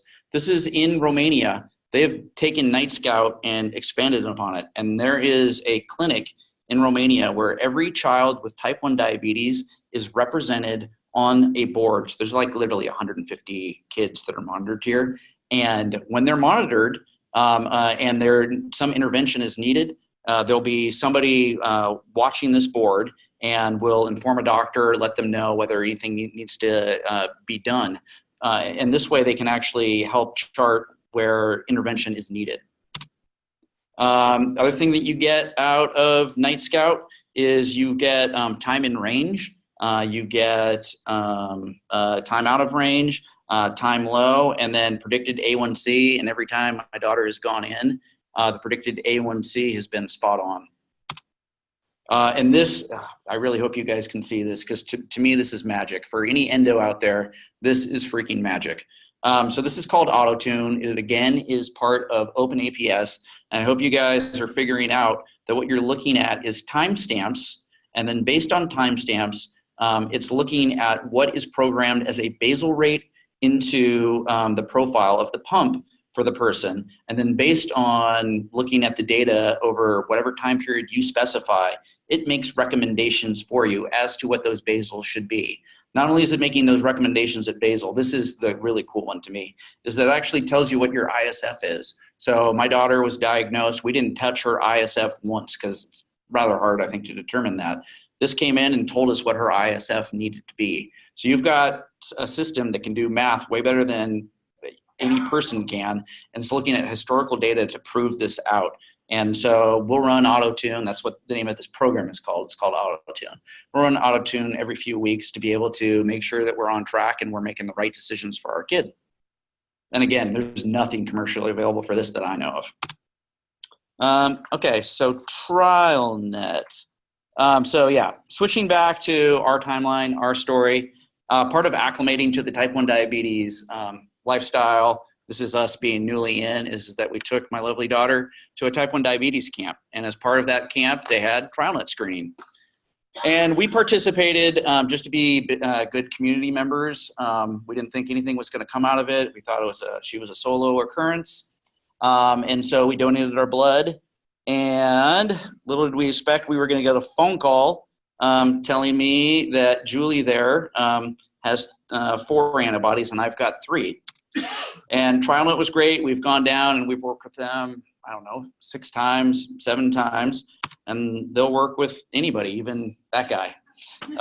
So we're very grateful to TrialNet for identifying the fact that my youngest and myself have antibodies, and for the work that they do. But it also was frustrating because there was nothing that we could do for Julie. She was abnormal, she was too young, and abnormal glucose-wise, not otherwise. Right, Julie? So antibody positive, abnormal glucose test, too little to be able to participate in any trials. And so, yeah, that was kind of dark for me because so yeah, you can see my daughter was diagnosed here in 2014. I've got 3 antibodies in November of 2014. So, I mean, we're talking just a few months later. And then Julie with 4 as well. And I'm a researcher in that I can use Google. I'm not, your level, but I can also, derive what the timeline looks like. And I was hearing from folks 2 antibodies equals a diagnosis. And I'm thinking to myself, okay, I got this information. What can I do with it? There's nothing that TrialNet can do for us. They said, and I was, I'll do anything. I'll change my diet. I'll take supplements, anything. And one thing was look at your vitamin D levels. And I was like, there's got to be more than that I can do. So yeah, it was dark days for me. Once I got that news, I cried for probably 2 days straight. I didn't go into work.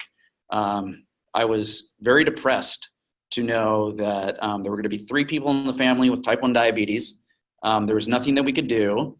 And we just had to wait. The thing, so I talked to a lot of people that are in the same boat, and there's a lot of people like me.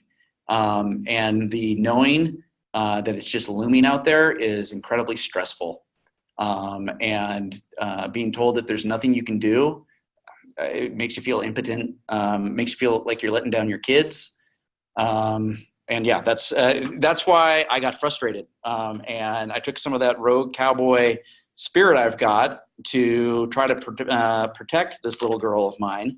And I started researching, and I looked at maybe going to Brazil, where I saw some promising things, going to Australia. At the same time, I also reached out to my rogue cowboy community, because if you're going to ask anybody, you want to ask the cowboys.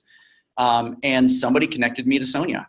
And I found her information online because she's got an unusual last name, thank God. And she's a real estate person with a very easily Googleable name and phone number. And I called her on the second ring she picked up.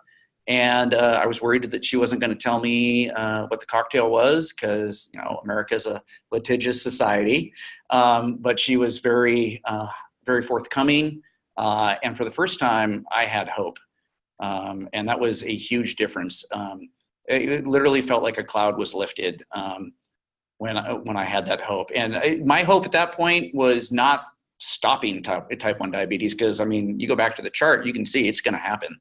And we'll see whether we're able to prevent it on our side. My biggest goal has been to delay. As everybody said, it just gets easier and easier the older the kid is. And I had at the time, a 6 or 5-year-old that it would have been impossible to. And I was looking at the way that we were tipping at that point, and it looked like something 6 months to a year away for me. So I was looking for prevention or delay, and we've got that delay already to a point where I'm grateful for what we have. Anything we have on top of it is gravy. I'm going to keep trying. I'm getting a lot of great information out of this to be able to continue. So what else do I have here? So yeah, so we are not waiting applied to prevention. So pictures of adorable Julie, check, already did that. Forgot to mention that we worked with so before I found Sonia, I worked with Dr. Jody Stanislaw, who is a naturopath, who's a type 1 herself. And first thing she said is get off the glutens, get off the dairy, and do actually some of the components of the cocktail that Sonia later recommended to me. And in that time, we started getting trial nuts results back and saw that things were improving from a titer/antibody standpoint, but we were still sort of tipping. And then that's when I found Sonia, and the goal was to delay onset. So we've got a cocktail of vitamins. And so, yeah, we started to see this. Oh, yeah, I'm sure this is the stuff that you guys probably are going to be interested in. Julie is blue in this, and I am red. She thinks it's the opposite, and I'd go with her. She made the chart. So you can see, okay, so this is kind of interesting to me. Is that, where we go? Okay, so this is at Diabetes Camp.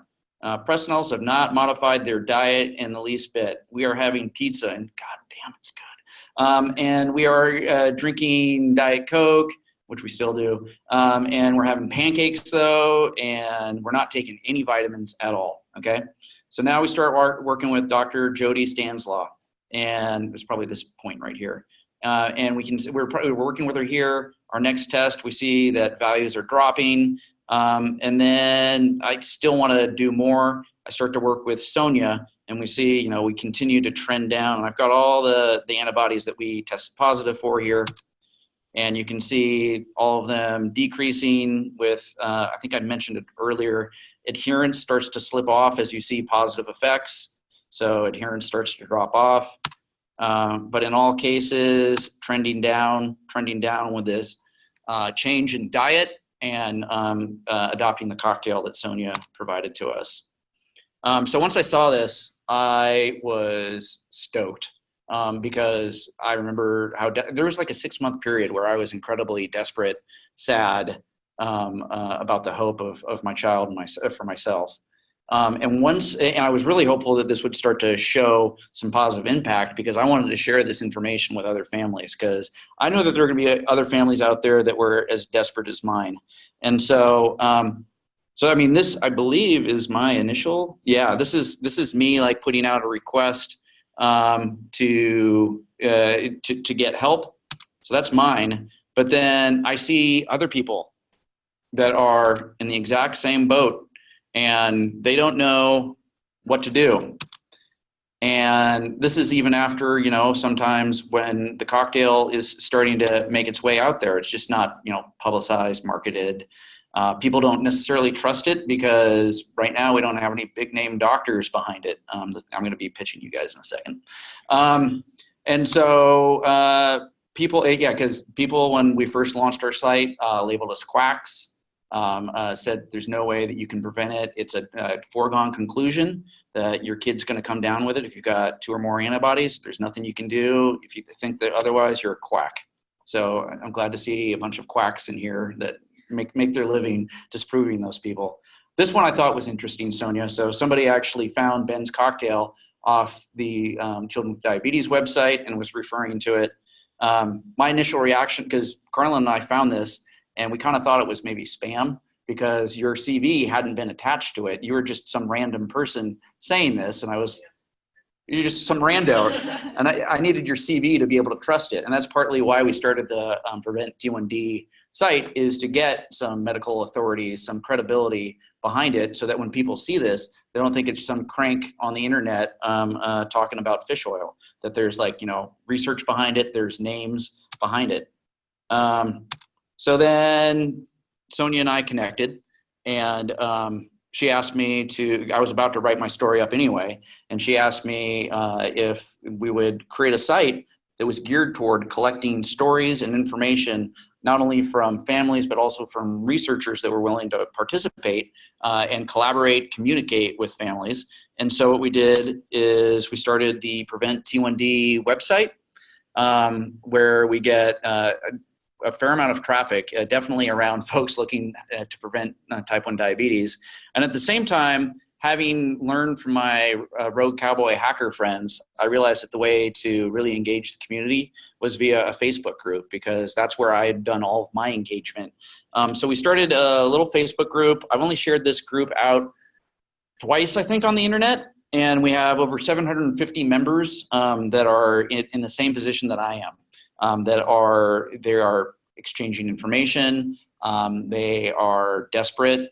They're extremely grateful to the fact that this community has been formed for them to be able to find information, and more than anything, so for them to connect, to feel like they're not alone. Because, dear God, I felt alone when I'm sitting in Seattle in my office, and I'm thinking to myself, I already got 1 kid with type 1 diabetes. You know how freaking rare that is?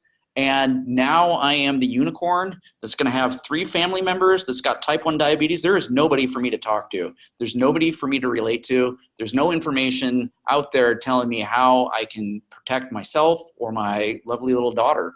And that is a bleak place to be. And so I didn't want other people to be in that spot. So there's a community now behind that. I'm doing this. I'll do this over here. So yeah, okay. This is my mad pitch. So I definitely respect professional reputations. I do not want to get anybody in Dutch with any board, committee, whoever.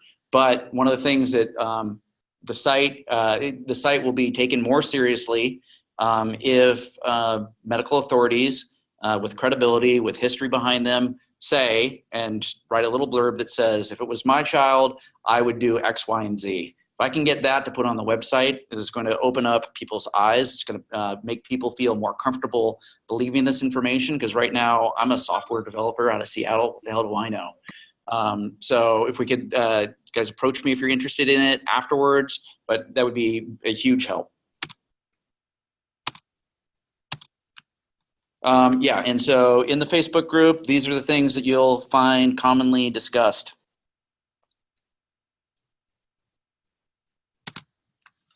And so before I came down here, I ran a little quiz survey for folks, trying to see who was already on the cocktail.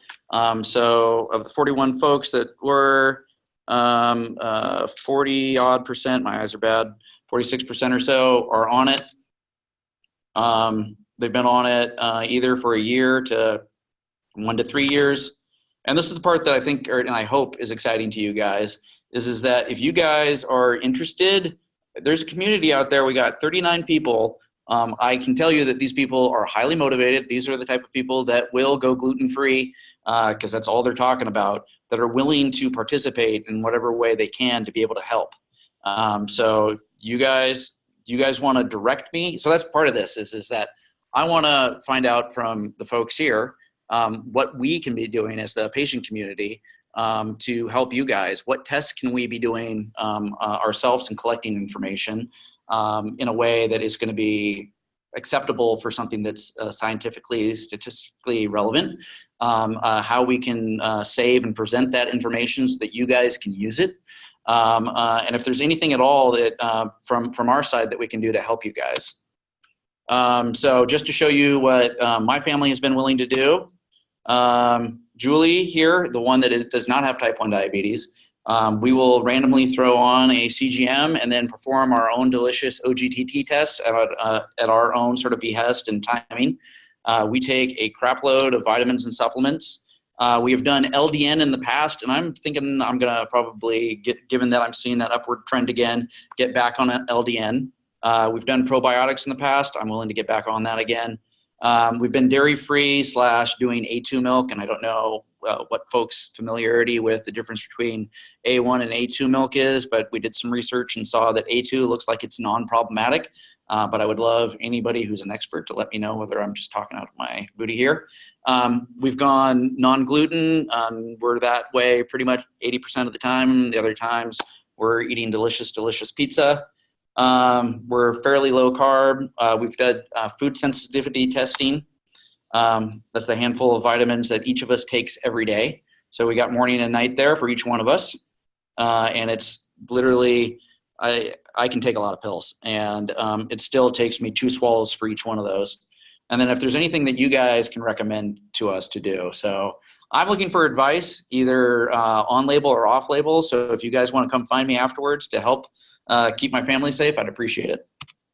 So yeah, the goals that I've got is what we can do for you guys.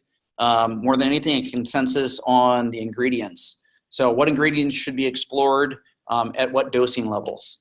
And then, yeah, testing. What kind of testing should we do at a genetic level, at an inflammation level, to set baselines that you guys can see, so that as we change and are modifying diets and adding things in, we can chart that progress.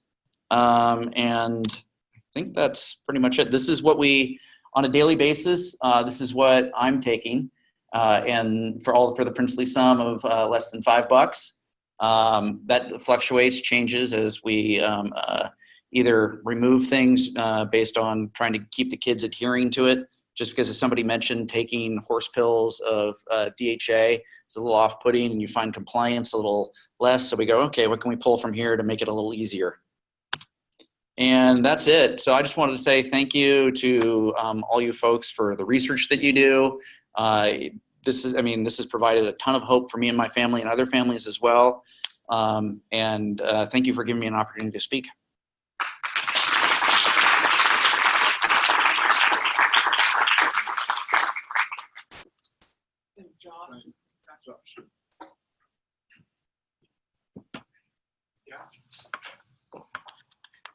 Okay, now we have Josh. Where is Josh Anderson?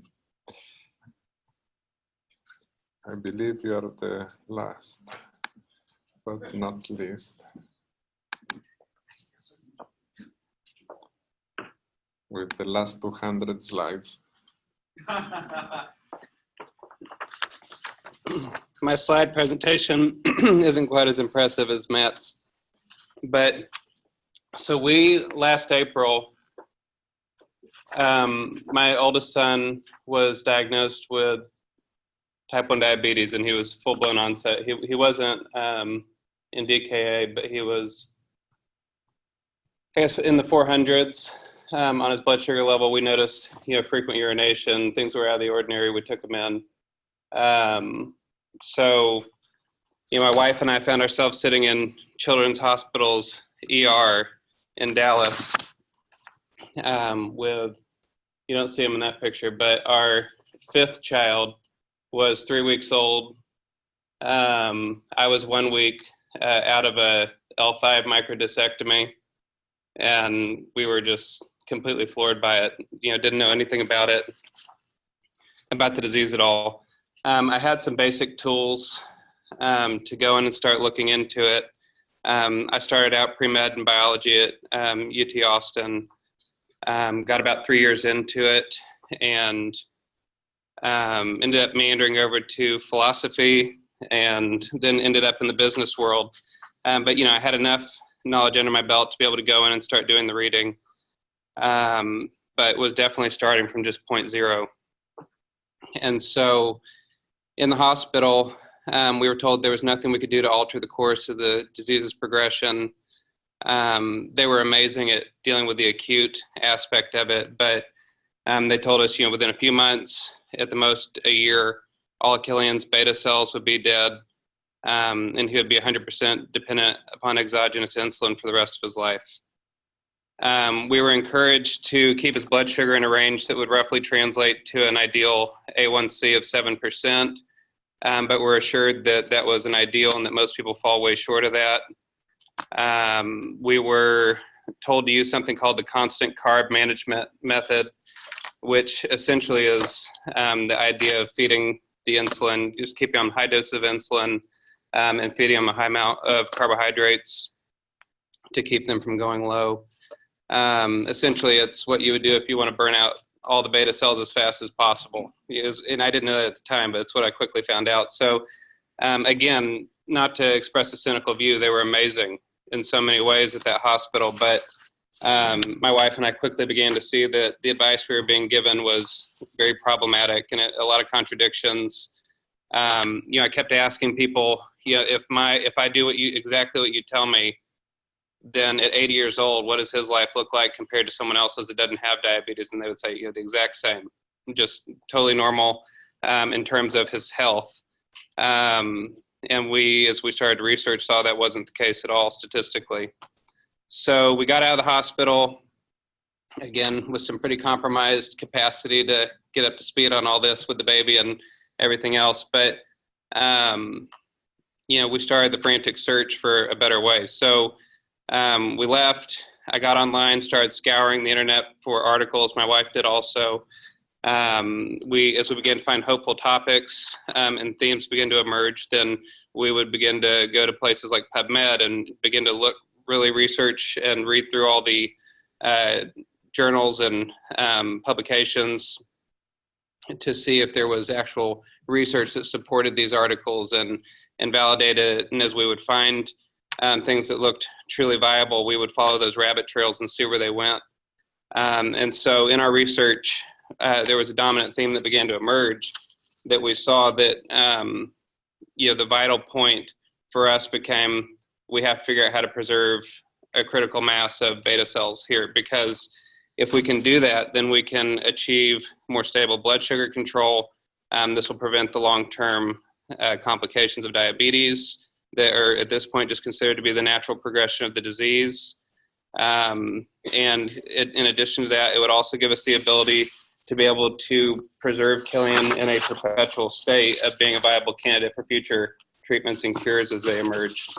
So that became our goal.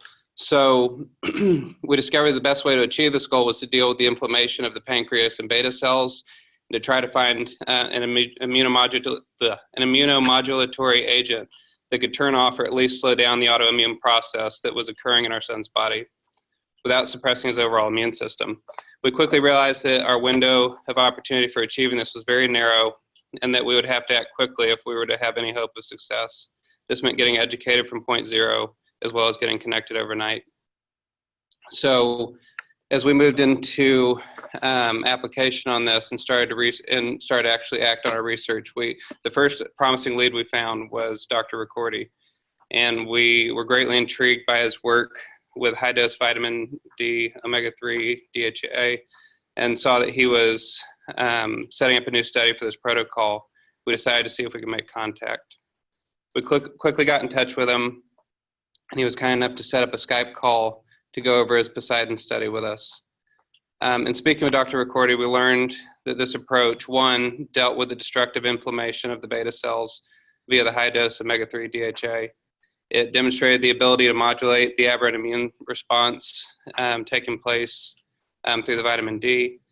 It was extremely safe, it was accessible, and it was cost-effective. He advised us to get started right away. Given the early onset window we were in at this time.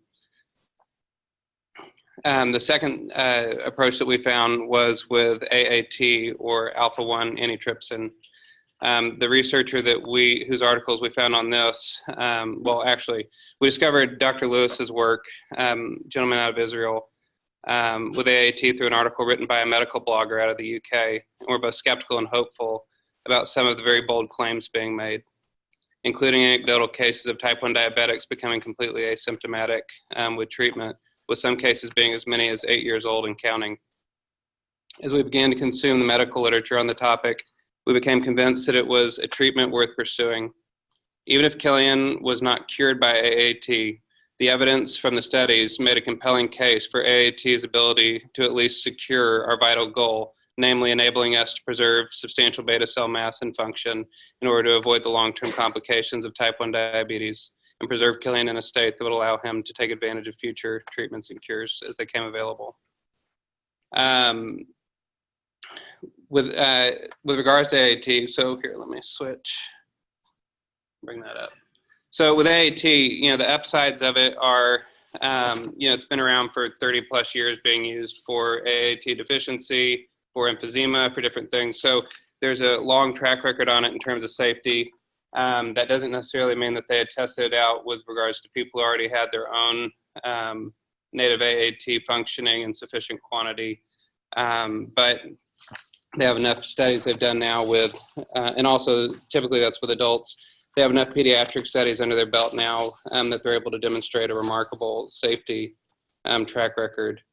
There's also been enough both formal and anecdotal studies and evidences given that we can see that there's good reason to believe in the efficacy of it. So again, safety with the assets to it. We saw that it was going to be pretty expensive. We did the treatment for about maybe approximately twice as long as people typically start out, and we ended up spending about $40,000 out of pocket just on medication. It's a medication that is human plasma derived. It's not readily available, or at least that's a complaint that I've heard. We were able to track it down through Walgreens Specialty Pharmacy out of Pittsburgh and didn't have any problems. The biggest challenge for us by far was finding a physician that was willing to apply an off-label application of a medication like this by infusion on a pediatric patient. And that was definitely a challenge. I probably contacted over 20 physicians before I found one that would, about 3 hours away from our home. And we drove 3 hours one way. Well, 6 hours round trip every Thursday to go have these infusions done. Psychologically, the biggest challenge was we would have preferred to have been able to have a pediatric endocrinologist do this and oversee it and have that reassurance, but we couldn't find any that would. So we were just kind of on our own. It took us over a month to get a hold of Dr. Lewis, and we just happened to make contact with him probably a week before we started treatment. But we were just going to go ahead and do it because what other option did we have? So we fortunately had the ability to get some guidance from him throughout the process. But, it was quite an ordeal, but it was worth it. The third approach out of this sort of three-pronged approach we pasted together was to utilize Dr. Bernstein's methods that were mentioned earlier. Essentially a low carb, high protein diet. The best way to describe this management practice for diabetes is that it's engineer level diabetes management. It's extremely meticulous. He really thinks through everything with it. Our carbs typically stay around 12 carbs per meal. So let me just clarify. We use a version of Dr. Bernstein's method. We don't follow it exactly. But he eats low carbs. We stay away from high impact glycemic foods. If we use a flour to bake with, it's almond flour or something of that nature. And the benefits we found with this, we're also gluten free and dairy free. The whole family is. We just do it to support, and because most likely if I have kids, we'll have somebody else that could benefit from that as well. This was a very complementary approach to throw in with the other things that we were doing, because by keeping those spikes down and keeping the our ranges so tightly controlled while we were doing AAT. You know, AAT is, we have our own AAT, even when you have type 1 diabetes, you have AAT in your system, but it's just glycated, so it can't do its job. So that's why you're getting the once weekly infusions, so that you can, you know, get the fresh AAT in there that's not glycated, and as it becomes glycated, you're hitting it with another round of it as it begins to become glycated and ineffective. But with this, we were able to prevent these prolonged periods of hyperglycemia. And so in this very brittle state that you're in when you're in early, you know, recent onset and you're first doing AAT, because you do have to start it during the first 90 days in order to be in that range, it's been shown to be effective. You know, this was able to create an environment where it wasn't creating additional challenges for it, and it was actually creating an ideal environment for it to do its thing. So anyways, so we were able with this diet to go in and create an ideal environment for both the AAT and the vitamin D omega-3 protocols to do their work. We were able to go in and by preventing the hyperglycemia, we were able to prevent so much of the hyperglycemia-driven inflammation that continues to damage the beta cells and make everything more complicated. I think it's worth pointing out, well, I have it up here on the slides for you to see, but really, if you look at the omega-3 vitamin D, I know that's not thorough, protocol, and also the AAT protocol, you can see that they really overlap quite a bit. They're accomplishing the same thing through different mechanisms. And Dr. Ricordi was helpful to point out early on that it could only be a good thing to combine these types of therapies to try to hit it from different directions. And then the low carb, high protein diet, you know, Dr. Bernstein points out that really just that diet in and of itself, if you can do it well, and if you can use the management practices well, it in and of itself can preserve beta cell mass. So all three of these were pretty indispensable as far as I'm concerned, even though I can't really tell you which ones did what. But going into the results of what it did, you know, at 6 months, 6 or 7 months, our C-peptide levels were at a 2.1 nanogram per milliliter. We are awaiting our 12-month results now, but we suspect that it's going to be comparable or better based on exogenous insulin demands. His current exogenous insulin requirements, well, at diagnosis, we were at 13 units of Lantus basal and 12 to 15 units of Novolog short-acting per day. Currently, well, as of tonight, we'll be down to 4 units of Tresiba for our basal and around 3 units of Novolog total per day.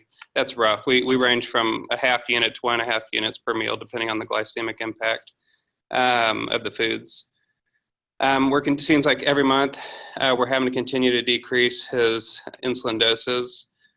His A1C started out at which by the way is a peculiar aspect of this, because it's been shown with the AAT that with the way your body stores it, that it's released over time, and you actually see a lot of the beneficial results after the 6-month mark, and beyond, well into several years after. So at diagnosis, A1C was at a 9. Current A1C, the most recent A1C, even with a bout of the flu and a hospitalization for a stomach virus within that time window that it would have fallen in, our A1C was still at a 6, and it continues to go down at each checkup, each quarterly checkup. So anyways, we'll see where it lands, but that was our attempt to go out there and just piece the facts together. And you know, truly with the themes that have been talked about in this, I think that, you know, what would have been great would have been if I could have had someone who knew a lot more than me to hold my hand through this and reassure me I wasn't doing something that was going to screw up my kid worse, you know, as I was trying to do something better, and someone to help me to know where the boundaries were and maybe what I shouldn't cross over. And you know, fortunately, a lot of that came together, but a lot of it was having to sort of pioneer in the dark. And I'm grateful for the people like Dr. Ricordi, Dr. Lewis, and Sonia now with you know, 5 kids, to find out about the prevention protocols, you know, is amazing. Thank you.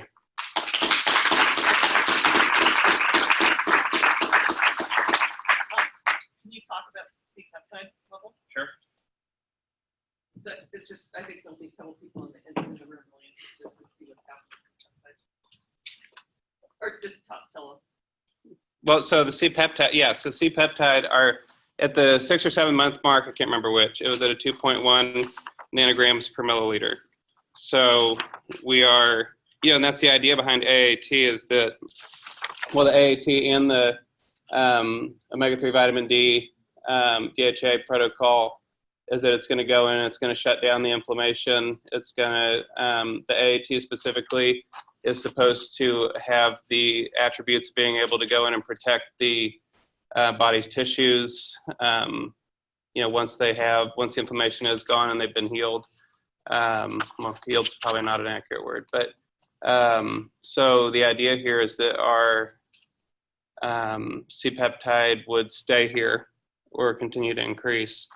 What else could I answer about it? That was it. I just think there's some people, it's Dr. Corey, there's also can talk about this, but usually it's 1.0 or less.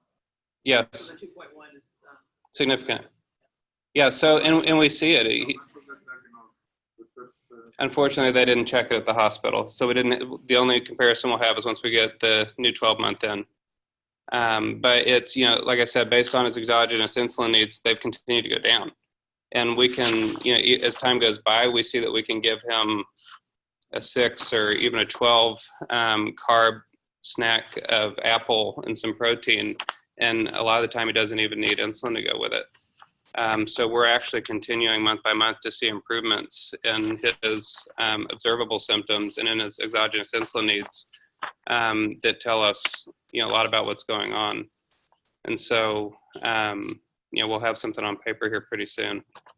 But anecdotally, we're, my wife, our kids are homeschooled, so there's very tight management. There's very close supervision on all this, and so we're able to collect a lot of data on our own.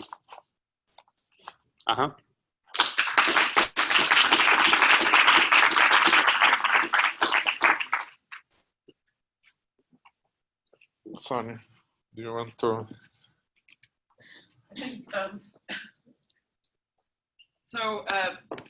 the idea was, this morning we'd cover a lot of the science in the background, and then this afternoon we talk a little bit about open source. So you can see where that's a new part of the conversation about how that plays into clinical studies and the design of clinical studies.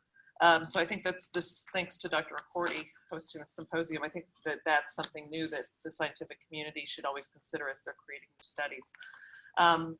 So I think the final, oh, go ahead. We have a question from K. March. Unmute. Wait, I'm doing unmute. It's not unmute. Unmute all. He's got it muted on his side. Okay, March. March, you have to unmute from your side.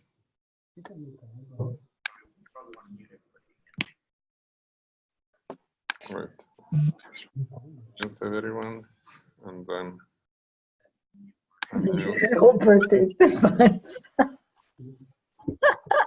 Wait, March, you have to unmute yourself.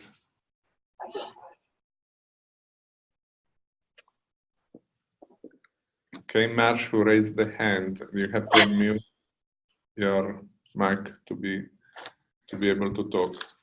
You got to keep the sticks open. This one. You got to mute them and unmute Marsh one more time.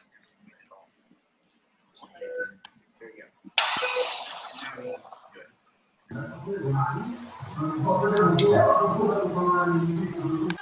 Maybe they expected me to be there. It is. It's like, wow. What if I unmute everyone so they...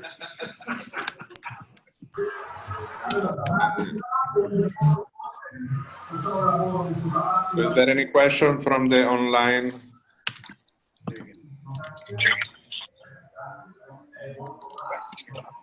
From the online resistant community?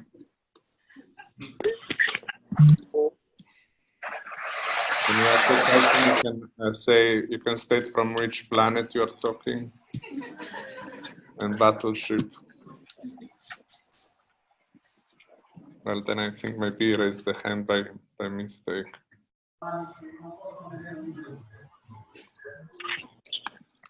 But you know, one discussion that we had in the past was like outliers versus anecdotals versus trials. So I had this discussion saying these are outliers, your 4 cases that you report are not. I say, well, maybe they're anecdotal because it's not a randomized trial, but to me, an outlier is when you have 100 people that nothing happened, and then you have one that is off insulin. But if you have 4 out of 4 in your initial experience, and then today we heard your examples, and your examples, they're no longer outliers. It's something that is really worth studying very, very much in depth. So I'm sort of optimistic for everything I heard today is confirming the suspect and the thinking that was behind this initial pilot trials. And I think we can go, maybe one good exercise would be to discuss based on what we heard today, is there anything we would change or add or combine? I just had an online message from the audience, from the Rome group that did the initial case with us, saying I think is the level of vitamin D target should be increased to greater than 60 instead of 40. But I know we don't want to go back to FDA, but for the online community, you say what will be the next trial? The next trial probably will have target level of vitamin D higher based on what your experience, the 30-year-old from Rome, and some of the other observations. So I have, I think Matt Presnell has a list of questions from his online community, and they said if there was time, he wanted to know if he could ask those questions on behalf of those folks and, you know, of some of the people here in the room. And then I have a question for those people out of that wonderful that's actually participating in the cocktail and some who are not. Dr. Sears has a kit, it's like a finger poke, and you can tell where you are in the zone. It can be mailed to you, mailed out, maybe mailed back for analysis to an investigator who wants to look at that. And it sounds like there's maybe 40 people who wouldn't mind doing that. Maybe continue on the cocktail, look at it another 6 months and see how that's correlating. It's about $80, I think, to do each test. I'd be happy to have our foundation pay for that. If you think people would be interested, you know, it's real easy. So it might be a little more than that, but and I think Dr. Sears does it at his cost. So he just is trying to collect research information as well. I think we can convince to give them for free, the foundation. Okay. What do you think? It's worth asking, but that's okay. If not, I'd be happy to pay for it. So that would be something. Also, vitamin D. I don't know if anybody in the room knows if you can do a finger poke for vitamin D and have that sent in as well. Is that possible? Might be able to do that. Okay. And that goes back to Heather's point about let's make things easier for people. One of the things that Matt's done, and I think they're doing in some other studies too, is what if we brought families in, gave them their initial supply of, gave them their initial supply of maybe it's omega-3s and vitamin D and titrate the dose based on their weight, and then also give them a CGM and show how to use that. So maybe for a week prior to their next visit, they could wear the CGM, and as opposed to doing a 3-4 hour OGDT, which is tough on the kids. So anyways, I'd love for Matt to ask the questions that he brought with him. Very briefly, there is an organization called Grassroots Health that does mail you vitamin D tests. That's just a finger blot. It's about $40. Oh, nice. Excellent. We should be talking to them too. Anything we can do to make it easy. And it just sounds like we have participants right now that would be terrific in order to do an initial pilot study. And they could, you know, fill out a food frequency questionnaire and tell us what they say is their, am I being too long? No, that means stretch it out. Oh, I don't know. Okay. So I'm usually too long. So the idea being, if we could do at least an initial pilot study on some of these people who are on the cocktail, and thank you, Matt, so much for reaching out to them, and ask them to do it even if they're not on the cocktail, so we have a group to compare with. I think that would be really beneficial in terms of going back to TrialNet and others to have a little bit of additional quantifiable data. And of course, the vitamin D would be very important as well. We can at least start with those things. And then I think there's other tests you can do to look for other vitamin deficiencies, et cetera, that we could talk about. I think those two primary things would be something, you know, if it comes in the mail, you do it, mail it back. That should be okay, along with maybe a food frequency questionnaire we could talk to Jill about. Before we get into my list of questions, that is what I would like to nail down. I would like to nail down. I would like to nail down what tests we should be doing. So, you know, checking inflammation, checking vitamin D. What are the approved ones? How do we go about doing them? How do we ask for them? Well, the reason I mentioned Dr. Sears, I did this with my son just because he eats a lot of bacon and a lot of meat. So it's great he's taking fish oil, but I was really concerned about that ratio, and we were arguing about cholesterol and all sorts of things. So Dr. Sears' test looks at the ratio, because you have to consider that too if you're to see if it's really working or not. The ratio of what? Sorry. Your fatty, right? Your N3 to N6. Yep. So that's the test I was talking about. The vitamin D again. Arachidonic acid over EPA is the test that we use as target for the Poseidon. Dr. Sears test does that. Correct. It does that, and I believe, David, that we did the comparison between the Quest lab with the blood draw and the finger stick, and they were pretty comparable. So it'd be terrific if we could get maybe the initial group that responded, go back to them after this and see if they would be willing to participate in a brief pilot study, just so we could test that out. I'm sure they would. I'm sure they would identify whether they're on the cocktail or not, gluten-free or not, all that.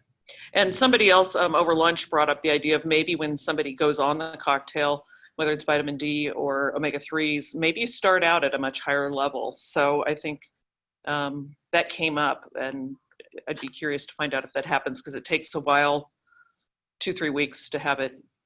And if you have a very tight window as a new onset, maybe initially those levels have to be higher, and then you can titrate down.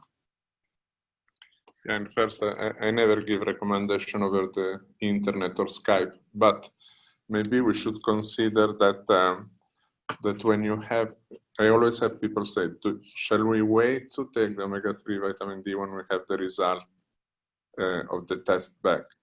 And I say, no, to take your baseline test level and then start with the load, like if you're low, because again, we never saw someone above 100 vitamin D at onset. So that if it would be my daughter or son, I would start 50,000 units immediately after the thing, and the 150 kilogram omega-3, and then you receive the results and you can assess and tailor. So Matt, you have a microphone. So he had some questions that came from the online community. Yep, these are from the Prevent T1D folks. So let's see here. Request, please look into the role of environmental chemicals in the development of type 1 diabetes, especially these known to affect beta cells and promote autoimmunity. It's not a question, but a comment. On that. Well, we were just discussing over lunch the fact of environmental substance like tetracycline that are fed to animals or in large production of meat, for example. We discussed with a group of veterinarians that are working with immunologists because they saw an increase in rate of diabetes and osteoarticular disease condition, and they found out that there was a correlation with oxytetracycline found in the food that pets get, and so now they're checking also at these contaminants in foods that are delivered to human, like in supermarket. Every time you see something that has mechanically processed meat, that is much more frequent than what you may think. Basically what happened is that you can have chicken or a lot of other animal large-scale production where they give tetracycline to the animal, and it's okay for the animal because it's to avoid infection during the short period they grow up and then they get slaughtered. But then that tetracycline goes into bone, and oxytetracycline is a highly cytotoxic substance that when you do the mechanically processed meat can become, you scrape the bone, you start having part of that bone, and then you find in all these kind of products like chicken nuggets, chicken finger, anything that is recomposed, that is very good, and generally you put it is ready for microwave and give it to the kids because it's very easy to prepare. I'm not saying, I'm not accusing any foodies, so don't want to be sued tomorrow, but we will start checking like Worcester, all the wonderful hot dogs and everything, even like ham, the steak of ham that you find, if they don't have the bone and the fat things, that is clearly ham, can be recomposed ham from processed food. So in all those cases, I think for food safety, we need to start thinking also checking oxytetracycline, because it has been shown that it can be directly cytotoxic to cells and be probably responsible for this epidemic of problems in pets. So that now veterinary and pet doctors can help us also maybe figure out some things that we can check in the human population. But it's been interesting because they've been developing this pet food that are omega-3 based with fish that come from Iceland or New Zealand, and that is a line that is called Force 10 or Forza 10 in Italy, and they claim that within weeks the pet is resolved all the pathology that they are present and just switching in the diet. So can I elaborate on this? Can you hear me? Yes. Yeah, so that was my question. And I work with a lot of researchers who look at other chemicals like BPA or phthalates or things in plastic or air pollution, or and a lot of these have been linked to type 1. And I'm wondering, anyway, I would be happy to link them up with you guys, and because I think there would be maybe some easy ways to measure those chemicals in the study and try to get some more information about that, because that could be one thing that's affecting the development and we don't know it yet. So Sarah, you're mentioning that you know someone that can help with the assessment of these contaminants in food products? Yes.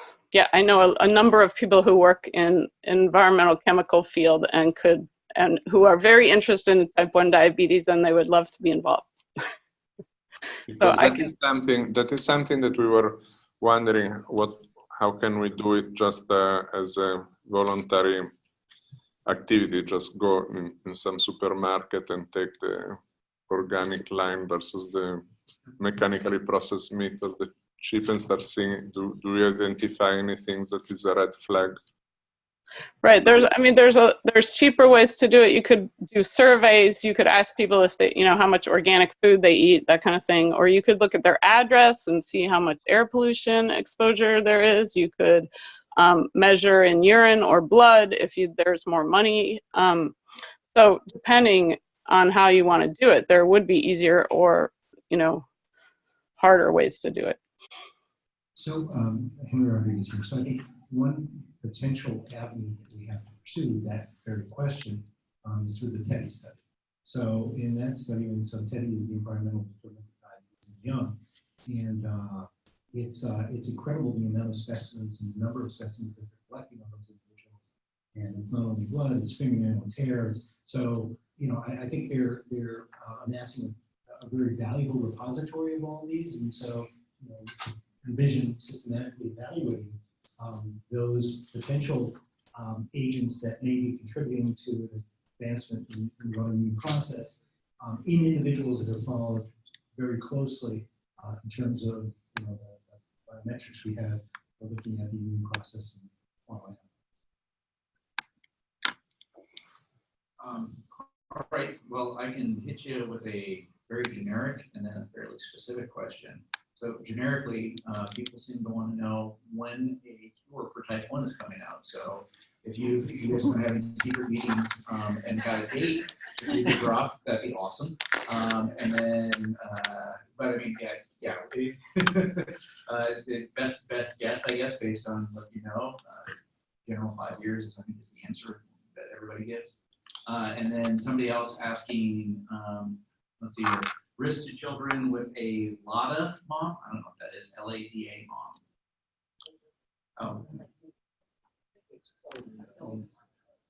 Oh, okay.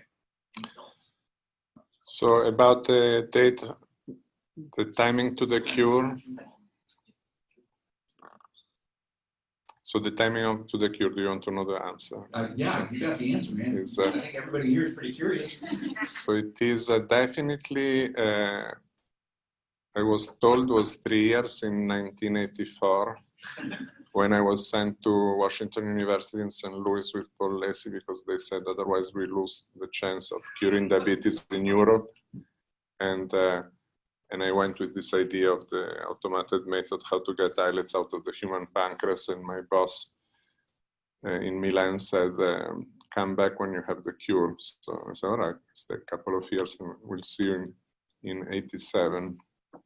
And then since then there is this trend to think it's like 5 years because, and so now we don't give any more a prediction of timing, but I used to say that we have to work with the enthusiasm, the intensity and the determination, like if it is around the corner of the next trial or within the next 5-7 years, but with the awareness that could take more than 10 and there are so many other factors beyond our desire to perform trials, not just funding, but regulatory challenges and a series of, but I think the unique feature we have today is that working together collaboratively, open access and worldwide with these networks and federation and centers that can help us from in all continents, you can definitely speed up compared to the old paradigm to do within your ivory tower of the institution where you work. That's our model.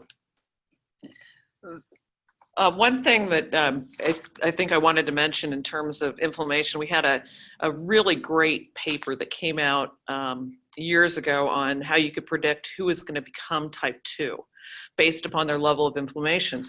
And in one example is you'd have dock workers who worked with fish all day who were just huge. And they weren't getting diabetes. Sumo wrestlers who eat sushi all day long and are just gigantic were not getting type 2 diabetes. So that was really fascinating. And then there was a paper that came out on MODY that showed who you could predict who was going to get MODY based on inflammation. And then there was a paper when I was working with Peter Chase that came out. You could take women who in their first trimester based on their levels of inflammation and determine which of those was going to get gestational diabetes. So I went to Dr. Chase and I said, somebody's got to have done this in type 1, right? Well, nobody had. So I was like, cool, we'll get the DAISY samples. I learned how to aliquot little samples. I'm a business and engineering kind of person. So that was actually a lot of fun. Learned how to get the big trays out of the freezer. Did all the testing and sure enough, it predicted who was going to get type 1, their level of inflammation. So these were not necessarily children who had been taking any supplements. This was just strictly looking at COX-2, C-reactive protein, and we also looked at vitamin D. And based on that, we could tell who was going to be a progressor, who was going to be a reverter, and who was going to be a non-progressor. So if you look at some of what we're talking about today, we're not necessarily saying we know who's going to be a progressor or not, but we're saying, okay, well, if we know if we can knock down the inflammation, hopefully they can become a reverter. But if nothing else, can we keep them to in this zone where they can be a non-progressor? Because there's a lot of value in being a non-progressor, especially if you can get through those teenage years.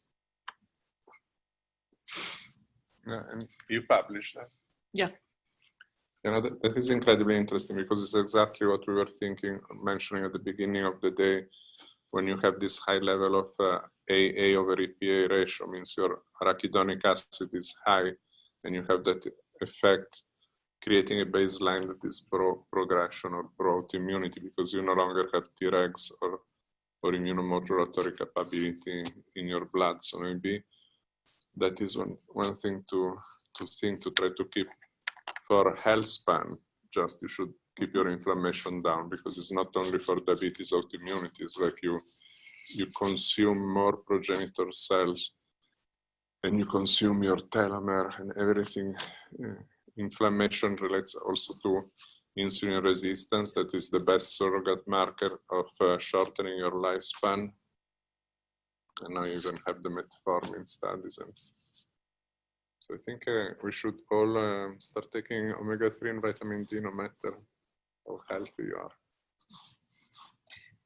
So the question about late onset for type 1 and then chance that their kids are going to get it. Thoughts on that? Yeah. It's a bit of a different animal in that a lot of it comes on in adulthood, usually at 35 years or greater. A lot of those patients have coexisting autoimmune thyroid disease or potentially celiac, vitiligo, etc. But the progression of the disease seems to be slow, and how long has it been there is a guess. I don't think anyone's done a really great study yet to look at, prospectively, how long do people have this? Yeah, so all limited studies, but the HLA types, and not all, but some of those patients are high risk. And so it's very similar, but it has probably a different genetic composition. So the risk for background of either with beta cell function or with immune function probably exists, but whether it's the same compilation of genetic factors that play in childhood and also 2 years of age is potentially different. Or, the other thing is they've had an environmental insult like a chronic viral infection, and they managed it differently than someone who presents a lot earlier in life. So they should be aware of other members of their children, for instance. Keep an eye out. That brings up something really important about our community of people who are really giving the cocktail a try or other things a try.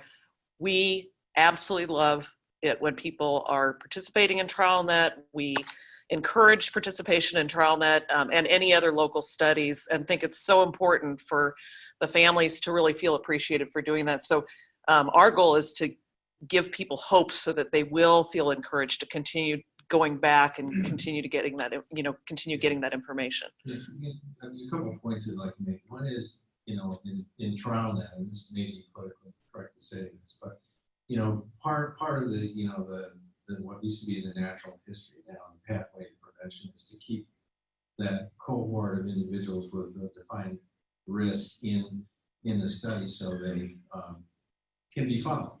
And then, things have been done like oral insulin, which seems to be, this is the politically incorrect part, seems to be one of the ways that, for prevention to keep the ball rolling along. And we really haven't explored kind of other options that would give people some sense of hope that might have an effect that could keep them in the trial. And then they could be followed from, the standpoint of autoantibodies, beta cell function, development of other autoimmune diseases, and so on. So one approach would be potentially to consider that. Now, the thing is they have to sign on for a standardized, approach, which could be vitamin D, omega-3, and follow it up along that way. That gives them, a baseline from a standpoint of reduction in inflammation, based on Camilo's data and some of the others. It gives, at least a hope at that point that there may be, some effect, because, whether it's loss of autoantibodies, decrease in titers, delay in the, got a lot of natural history data right now that says, you got 2 antibodies, you've got, let's say, a year to diabetes. And you could do those historical perspective comparisons, which aren't absolutely ideal from a research standpoint, but they're better than not having a control. So thinking about that. And then the other option would be kind of blowing up things a bit and rethinking how we do trials and how we get people involved in research. And I think the internet and the knowledge that's available, not all good, on the internet is very helpful, but it gets people inspired and asking questions and so on. So, you know, with your group of 40-some subjects you got right now, is if you were to create, and there's issues with HIP and other things you have to think about here, is you have a registry that basically everybody's taking this, because if you want to do a trial in a large group to definitively prove this works, you need to be able to, you know, play in that pond.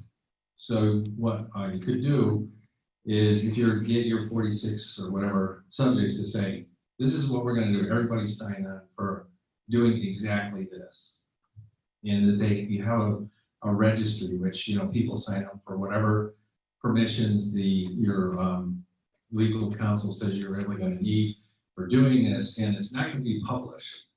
So do you absolutely need an IRB to do this? But it will be pilot data that could be looked at and used for development of more definitive trial.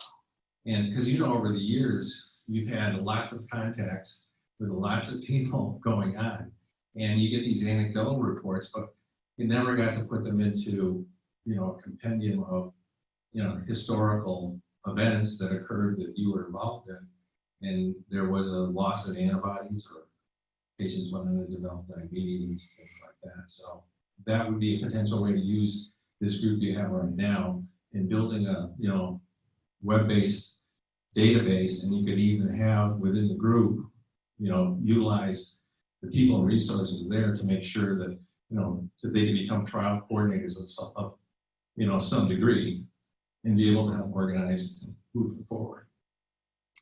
I think that would be a tremendous opportunity. We've never really had the opportunity to maybe do a mail-out vitamin D and a mail-out fatty acid ratio. Yeah.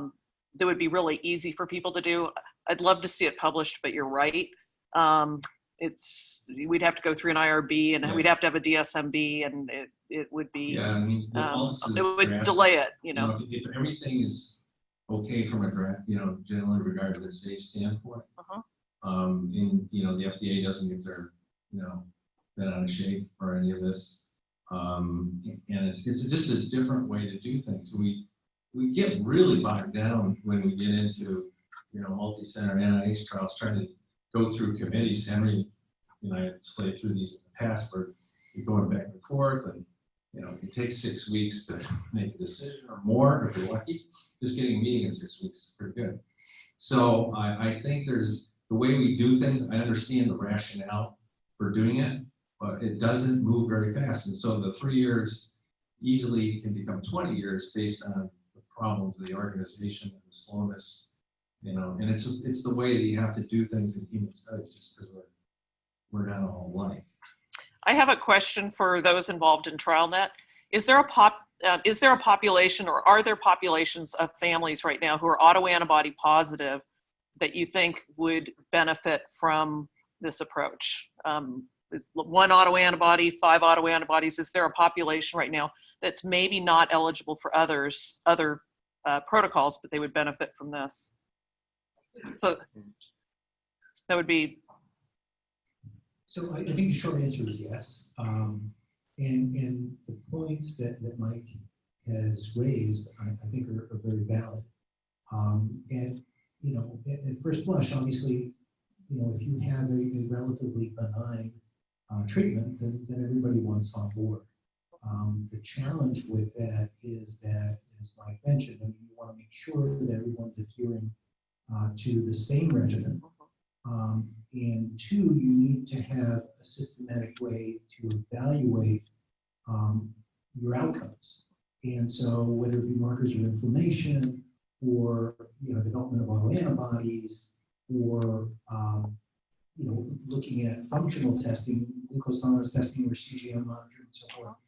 I think those are all valid ways of looking at that, but doing it in a very organized and specific way. You know, on the one hand, I think it is tremendous that we have individuals out there that are as motivated as they are to do this.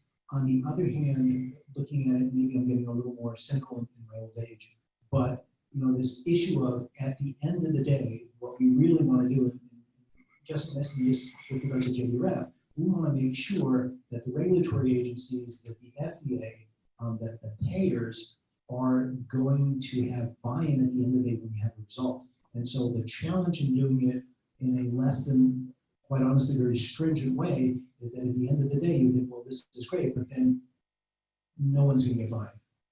Yeah, I just want to add to what Henry said about the buy-in, and it's also the physicians, right? So we all know that physicians aren't diagnosing type 1 correctly. So then you want to get it to a point where physicians then are prescribing this, right? And the way to do it is through these robust studies. So, it's great that you want to start, at this pilot level, but I'm also wondering, as I'm hearing everybody speak, why even start at this pilot level? Why not try to go to something more robust right out of the gate? So I'm going to take a different perspective on physician buy-in. I think that you got coming to your office, you have patients coming in that are telling you, that no, and they looked at this stuff and they can come in and tell you this is what I want to do, this is why I want to do it, and why don't you want to do it? So I think the days of the physician being the absolute guiding force behind the patient's care is over, and that's right, because we know that sometimes physicians don't choose the right path to treating someone well. And I think you get the buy-in from, I like working with informed patients, and sometimes, they suggest doing things differently than I do. And so we have a discussion, and we reach a conclusion together, and we move forward along those lines. And it's not that I'm allowing them to, make a bad decision. It's an informed decision because they're informed. So that relationship has changed. I think we're in a paradigm shift, if you wish, and then maybe there should be a group or a committee looking at revisiting clinical trial and academic attitude towards clinical trial in general, because of course we need the validation, randomized prospective large trial. Those will be necessary to get approval and to get reimbursement. But the opportunity that we have with disruptive technology and bringing people together through social media, and in Peter Diamandis did an excellent lecture at the Regenerative Medicine Congress, a huge congress on change and how is this happening now in the digital era and internet and social media and iPhone and iPad era, and how the rate of change is increasing exponentially, and the only constant is change. So that if you're still looking at clinical trial like we were looking last century and missing the opportunity of networking or creating this worldwide, we're not talking, we're already looking at variants in China or in Asia or in Europe and in Canada, or something that maybe was born in Gainesville or in Miami. And these are the huge opportunity that we have to look at more things and more variables. And I don't even think we are ready to all agree on we all do the same thing in all the patients that want. I think we should continue with pilots or small randomized prospective. And you know that what you want to do is based on some scientific evidence. Yeah. And it's been published and seen by others. There is a ton of literature on the regulatory pathways. It's not all supportive, some against, and a variety of different inflammatory diseases. Other things you wouldn't necessarily draw a conclusion from, like CNS disease, depression, etc. Yeah. So there's I think a role, as long as it's well organized, for citizen scientists who have the knowledge and the interest and the understanding to at least and then be guided by the physicians and the scientists that would be involved in the trial. And to do these kind of, we need a different way to do pilot trials that could be done in, like a group that we have here. Not that all pilot trials do, but when we need this kind of option. Because these people are energized, organized, and motivated. And, trial that's been very successful in creating a resource. But if you're going to be honest with yourself, over the number of years that we've been doing this, and I was at the first meeting at the NIH when it occurred, we have not accomplished our goal. We know a lot more about the disease, we have a lot more biomarkers, but we have not accomplished our goal. So there's perhaps better ways of doing it. And maybe we need more lateral thinkers and connectors to go and see all this pocket of information that is not validated and may seem anecdotal or outliers, and start thinking like, is there something we can learn from the 45 kids done in Novara or the 3 in Rome, and then come up with, but I think the critical thing is to bring the new study session model shouldn't be just scientists, should include patients and should include the relay review group. In the CTSAs, it's a great example of how to do things, because we have lay people on the scientific advisory board for the CTSA. And what we're doing, the accomplishment we're trying to make is taking the science through clinical translational science and into practice. So we're at the stage in Gainesville, learning health system phase of CTSAs, which is to be able to apply and change the way that we do things, to establish best practices, lower the cost of medicine, and so on, and get insurance companies buying and things like that. We're doing programs like we're doing in pharmacogenomics to show that it improves patient safety outcomes and saves money, and the patient's health is much better. And that's, and we have citizens involved in that. Patients are now viewing themselves more as a partner than as patients and subjects, which is immense. I have another question for Dr. Claire Salzler, or question and comment. One of the things when we were going through the process of designing NIP, we were really worried that the parents would be reading great things about omega-3s and they would supplement outside of the study.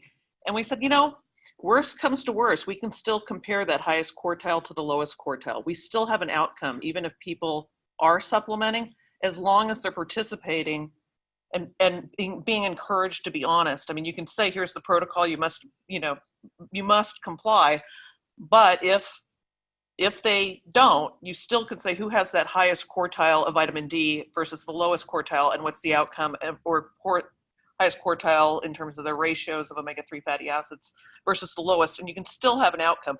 And that's not true with very many other studies, I don't think. You have levels of this and that, and you have biological effects that you can measure. And you can see how they correlate. And eventually, if we were ever to go to a full trial, see what happens to antibody development of diabetes. But there's the nice thing is you can measure those things easily, and they're there, and they're consistent, and they're long term. If you measure membrane fatty acids, you're getting a much better readout as far as the duration of exposure of that individual to that intake of omega-3. And so it's very helpful for trials. So one challenge that I'd like to bring up and see your take is that when we propose this kind of approaches like the high dose omega-3 vitamin D, I thought great, because we can work with TrialNet, because generally 50% of the patients screened, they says, no, I'm not taking that immunosuppressive, I'm not doing 4 weeks of IV. But, and then you could propose, well, would you do this instead intervention that is just a supplement? So we would automatically have hundreds of people screened at no cost that could do an easier protocol. But a prominent member of our community that I will not mention because it's not here says, but NIH is very upset, JDF is upset with you, everybody's upset, or the Center of TrialNet, because going open access and publishing these protocols that are so easy, then you will create a drain on the real TrialNet trials, because then people will say, why should I do that intervention when I can do the vitamin D omega-3, and we have people reported to be off insulin or almost. So that is the other side of the coin that we. But the other issue is you can look at, as I recall, in the ADA recommendations for treatment of patients with diabetes long term. One of the things that sneaks in there in some of the literature are omega-3 fatty acids. And they're usually in reference to things like triglyceride control or reducing risk potentially for cardiovascular disease. Now there's some studies that supported that, but then there are others that are. And then the use of a baby aspirin a day for stroke and cardiovascular protection. So that there's already, you've made this transition, you're really not going that far overboard in doing something that, like you just mentioned, that's actually, something that may be good for individuals' health throughout their lifetime. So as somebody, that went to TrialNet as a patient, I would say that this would be awesome, because coming out of there, there was nothing that my daughter and I could do. And so we have this new information and we're left, just absolutely devastated. And if somebody had said, hey, she can't participate in these different trials, but there's some great research around inflammation and how DHA or vitamin D would help with this, it would keep me, it would have kept me involved with going back to TrialNet over and over for you guys to have my lovely blood and her lovely blood. But as it is right now, with there being no sort of benefit to that and the time involvement and everything, we're doing things on our own. So, I mean, if there was that's a carrot for the family, is to be able to continue to work with you guys. So one thing, I've gotten a lot of people write in and say, hey, I found fish oil at Costco. It's 1,000 milligrams per pill. So, and it's really inexpensive. So that's what I'm going to take. And I said, well, have you read the label? Because there's only 100 milligrams of DHA. The other 900 is just calories. So people need to learn how to read these labels. So what I'd rather do is just like with NIP, they'd come in, here's your formula, here's your capsules. And so it's controlled, and you can control the quality, you can control the dose, you can titrate based on weight. And if we're doing testings with the blots, if they're not reaching where we want them to be in the vitamin D, I think that maybe this would be a really different kind of study, but is focusing on where that zone is. And so our goal is to get you into that zone, both for your levels of inflammation and for your vitamin D. And maybe it's not working for vitamin D. Maybe they've got the SNP, So then you can do some further testing. So, so I almost feel like I'm in the position where I'm defending TrialNet and physicians in general, and that's not what I want to do. But again, I think as physicians, I'll take the position, defend them first. But I mean, it's first do no harm.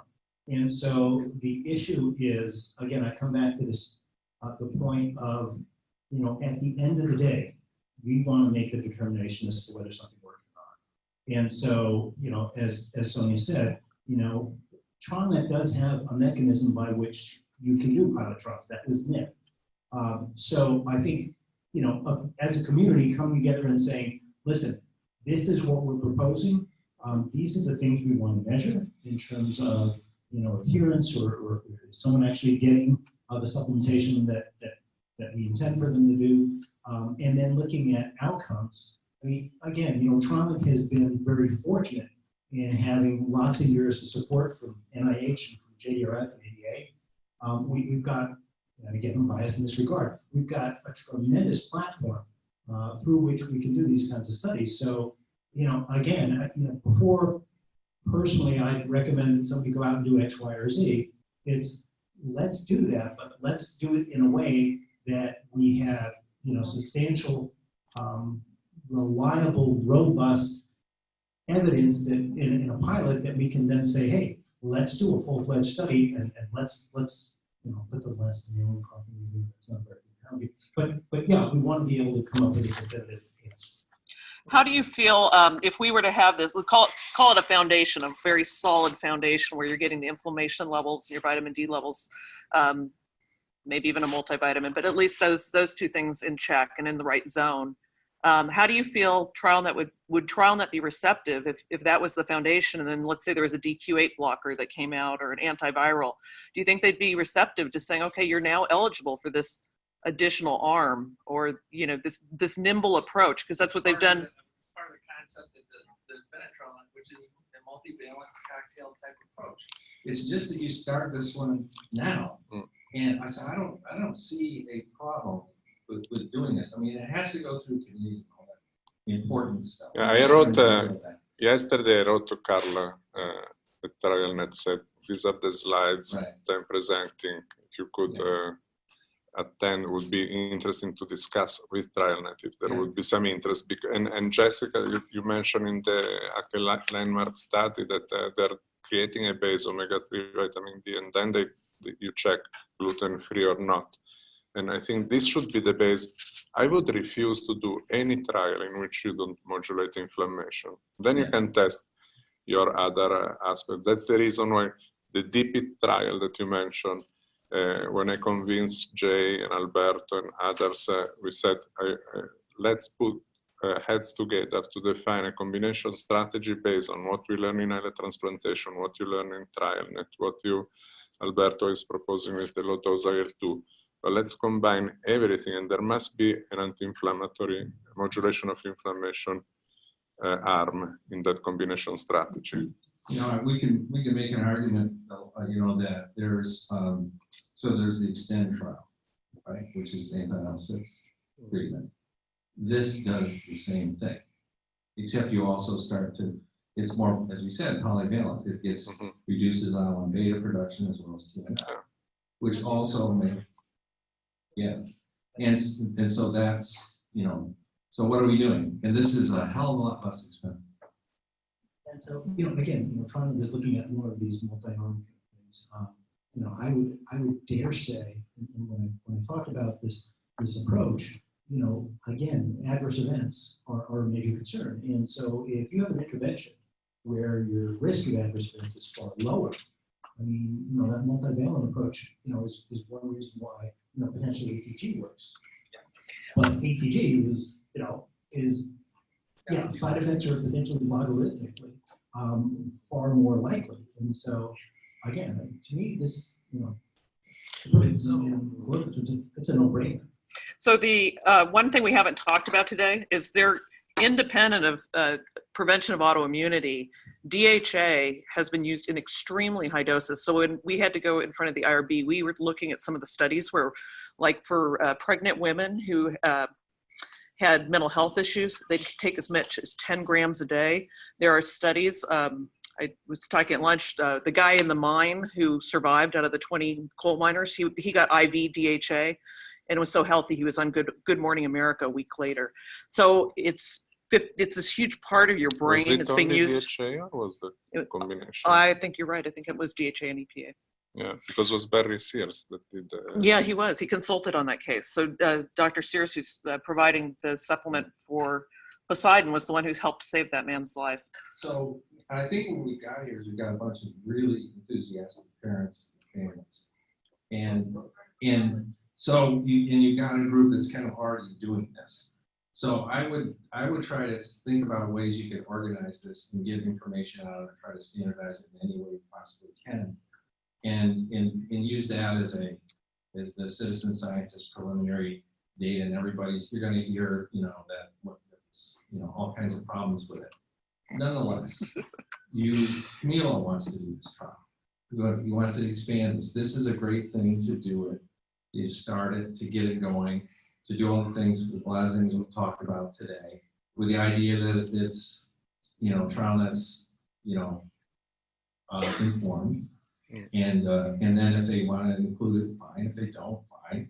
You do it, you do the study, and, you know, and if it works, and you've had a conversation and say, lay the groundwork for, let's think about this as the foundation for patients that are moving through the pathway to prevention, and see if there's an interest in putting that in as a ground level. But even the low dose ATG GCSF trial of Gainesville was not done as a trial net at the beginning.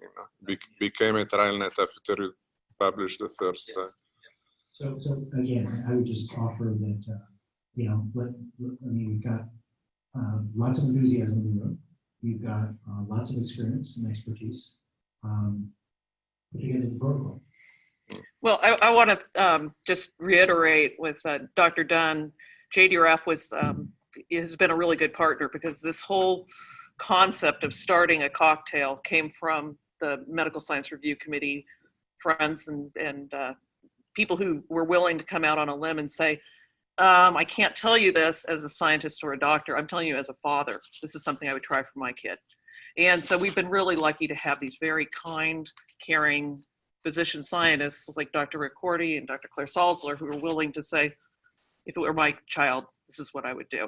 And the other thing too is when we look at vitamin D for rickets, vitamin C for scurvy, safe, affordable, efficacious to the general population, because you were not going to be able to screen everybody. But it's really easy to put increased vitamin D levels in foods, and it's really easy to put DHA in foods. We're doing it in infant formulas and foods already. So those are things that, you know, to consider when we look at candidates. I mean, we're not going to cure 100% of the people that way, but we certainly could hopefully start flattening or reversing that curve.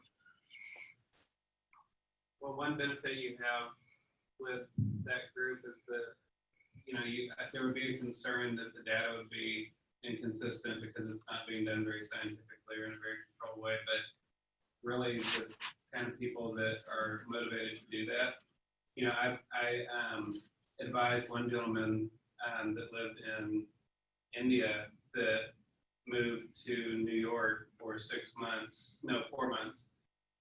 to let his daughter get AAT treatments there. Wow. He moved his whole family there and moved back. And so, I mean, you can tell obviously by Matt's graphs, but like if you saw our records, I mean, no scientist has ever kept better records than we kept at our house while we've been doing all this. So, you know, I really think you have people that are, you know, I would have paid a lot more, you know, who would have done anything. You know, so I really think you have a group of people that are motivated enough that you could probably pull it off. I would agree. But I think we had the unique opportunity to think the combination approach that you would do for your son or your daughter, and then agree or disagree or test 2 or 3 variants. And then the obvious criticism you will have from study session is like, well, but how do you know which component is the one doing the job? Is vitamin D, omega-3, AAT, or the diet? And my answer would be, who cares? Because if you have 12 patients of insulin 4 years after diagnosis, then you will have enough funding to define which one is the component and which one is more important. But the opposite risk is that you do such a straightforward, clean trial design and you test one thing at a time, and maybe they were key component of a combination approach, and then you say, no, that doesn't work, and that other doesn't work because just the tested alone. So an observation. My kids go to public school, but they go to a public school that's called an option school, and that's where parents have to self-select the kids into that. And because of that self-selection, the type of folks that are there, that are kids, they're way more engaged, a lot more scientifically inclined. And you see super high participation. That's because that's a self-selecting group. I think that the Prevent T1D folks, so we're 750 folks on Facebook that are actively looking to prevent. These aren't people that were just informed and you're now interacting with them. These are people that are actively looking for a cure. And based on that, they're willing to do a fair amount of things. And so you'll find them to be fairly compliant with whatever rules you lay out. Exactly. Gluten-free doesn't scare us away. So just one thing I said at the beginning, because it's controversial, but, and I always say that when somebody asks me about the cocktail, I say, well, you might want to read these articles by Dr. Serhan at Harvard and take a look at that, because that baby aspirin study, I talked to Dr. Eisenbarth a lot before he passed, and he had a really cool study. And I tried to redo that graph about when we changed vitamin D from 4,500 down to 400, and omega-3s changed, and that baby aspirin. And he really was looking at risk reward and reading Dr. Serhan's articles. And so that's something I'd throw out to the physicians in the room and everybody else, JDRF, whether or not it would ever be approved to add a baby aspirin or a half a baby aspirin. I personally, because we talked Use the mic. because of the RISE system. The RISE syndrome that was from the 80s.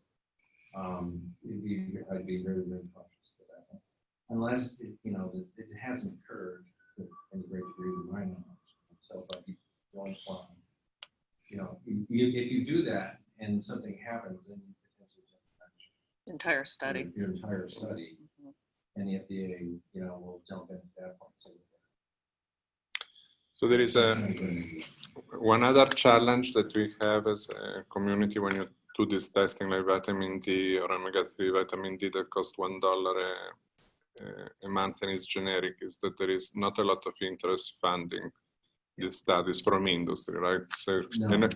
and I was talking like a member of our scientific advisory board, Chuck Brunicardi, who was the, you know, Chuck came from the island, was my fellow in islet transplantation, was at UCLA, and then became very famous, the Becky Chair of Surgery at Baylor, etc.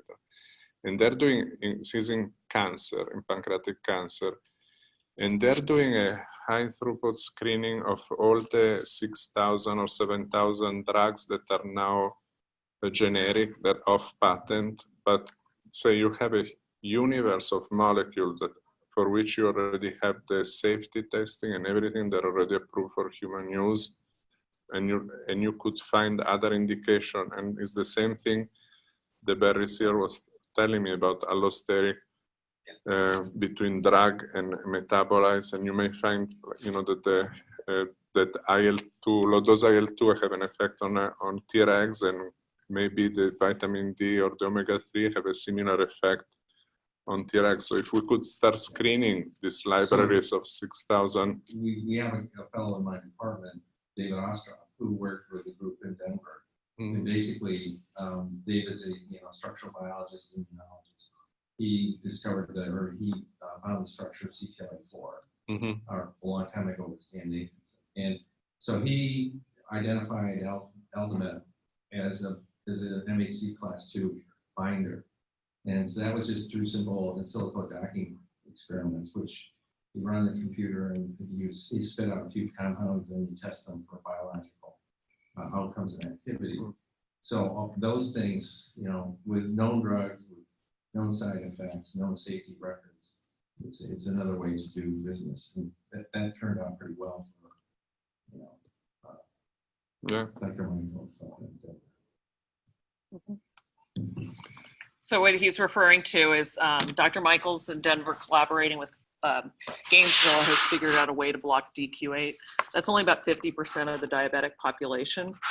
They're also looking at a way to block DQ2, and that would take care of about 90%. So I think that's a really good example if we had that foundation. So everybody had kind of that healthy level of vitamin D, healthy level of inflammation. And then if something like that gets approved and it becomes safe, efficacious, and affordable, it seems like a no-brainer to add something like that on if somebody continues to have autoantibodies. Or not, just genetically at risk. The other thing that just kind of throwing the whole idea out there is that if you look at the Pancreas from the NPI program, which we've been doing, and you look at the pancreas patients with long-term diabetes, there's a lot of insulin positive cells still in those pancreas. And they're not as abundant as they were in the normal gland, but they're there. What's interesting, and Alberto's really championing this investigation, is looking at the virus, the presence of virus, mostly Coxsackie virus in those islets, and it is there. And then we've been probing those for looking at this as a combination of chronic viral infection and autoimmune response. So if you look at those islets, for many years, they do not have very many, if any, lymphocytes, macrophages, etc., within the vicinity of the islet that has insulin. But there is expression of type 1 and type 3 interferons and other inflammatory cytokines that are generated from those islets, but they don't have a cellular component of inflammation that we used to. So we know in the studies we've done in the lab using islet cell lines that various forms of the virus very readily stimulate production of inflammatory cytokines, IL-6, TNF, alpha, beta, and type 1 and type 3 interferons. And we know that those cytokines modulate the ability of the beta cell to sense glucose and to release insulin. So can we regain some of the functionality of residual beta cells in patients with long-term diabetes by working on the inflammation that's present in those islets? So there's another possibility that there's improved beta cell function with this application as well, or other antivirals in those cases. I think one of the things that we're learning from MPOC and also from clinical studies is that the actual level of beta cell loss at diagnosis is not as severe as we had previously believed. When I was growing up as a young doctor, they told me, you're diagnosed with type 1 diabetes, you've lost 90% of your beta cells. That actually doesn't appear to be true, or certainly not always to be true. The other thing that it seems to be observed when we look at the pancreas near the time of diagnosis is that only a proportion of the islets are actually affected by the immune attack. We call it insulitis. It's probably 20%, maybe 30% sometimes, but a lot of the other islets do not have the immune attack. So I'm become convinced that the other beta cells in these islets that are not under direct attack, they're not working. We actually have studied patients who were recipients of pancreas transplants who had been, their pancreas transplant had been working well for 10 years or so. And eventually they actually developed recurrence of type 1 diabetes in the transplanted pancreas. We did perform the traditional test that, for example, trying to do in an onset patient to determine the amount of insulin production. And what we found was a flat response. In other words, there was a little bit of C-peptide being made, but no response to glucose or any meal tolerances whatsoever. So essentially, that pancreas was really dysfunctional.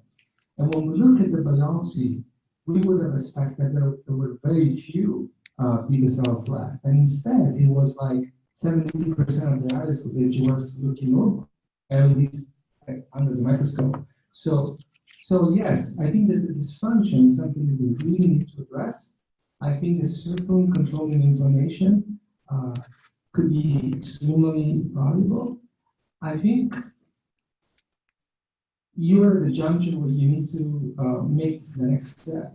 How do we move this forward? How do we test it, right? And from the biological, scientific point of view, there's a lot of rationale that will support trying a combination approach with vitamin D and negative fatty acids. I don't think anybody will have an issue with that. I think when you may fall short is putting emphasis on these anatomical observations of conduct that come from what you've done. In general, the scientific community is going to be resistant to that because it's not done in the way that they normally do it. Okay? So the wider directions tell us how to structure things so that the scientific community will be less. But on the other side, if there wouldn't be that evidence, we wouldn't be here to discuss and we wouldn't start this time. So in a way, I'm talking about how do you move this forward, right?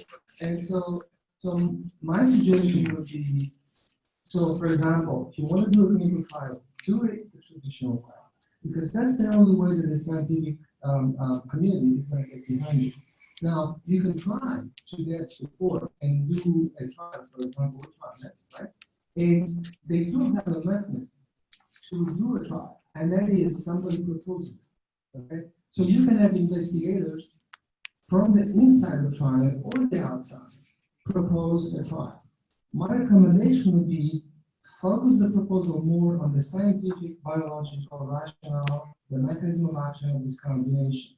The fact that there are your experiences, I would downplay, because believe me, because that's where it falls short.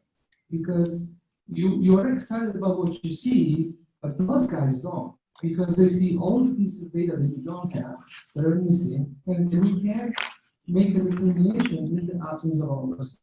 The other way that you can build those data, I think that's going to be very hard for you, because you just don't have the organization, the resources. And if you were to do anything, I would suggest don't measure anything, collect a blood sample in 3 months.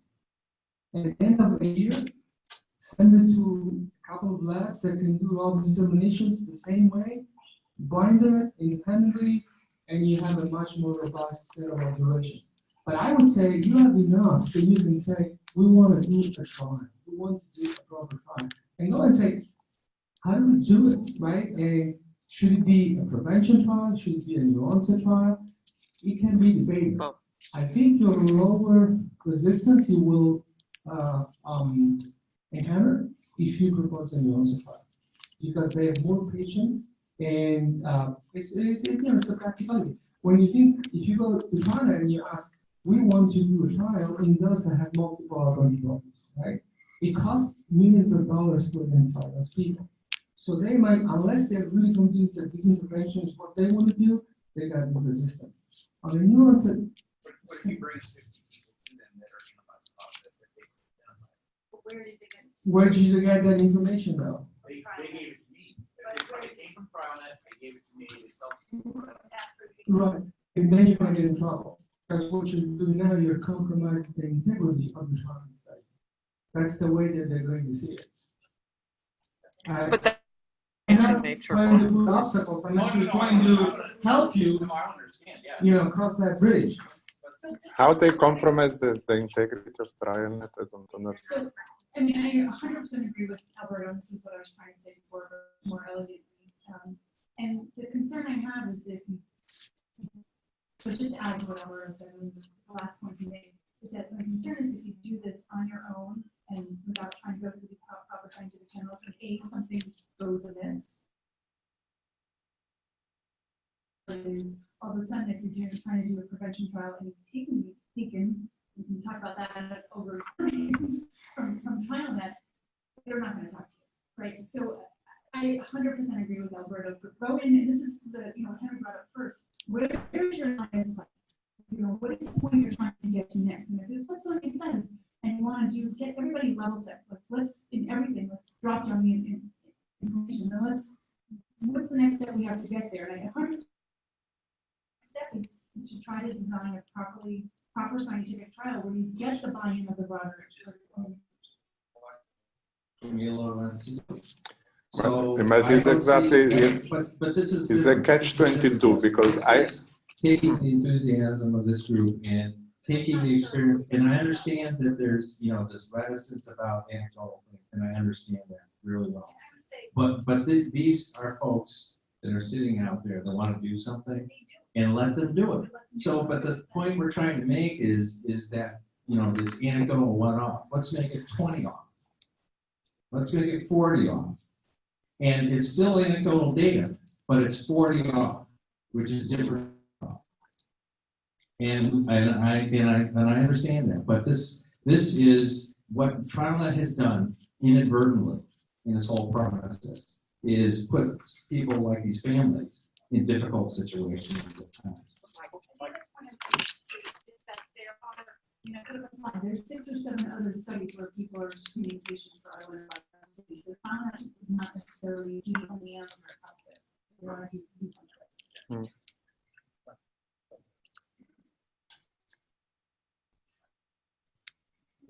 I'm going to go inside here because I'm sitting for too long. No, I think, the one thing, TrialNet wants to do studies, okay? So, we, as was mentioned, the NIH, ADA, JDRF, others have invested millions of dollars, right?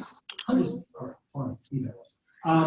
A lot of money establishing this network, okay? And we want to do studies. So all we, and again, I have nothing but admiration for the enthusiasm that's here. I just don't want folks going down a path that at the end of the day is not going to support the outcome that we want.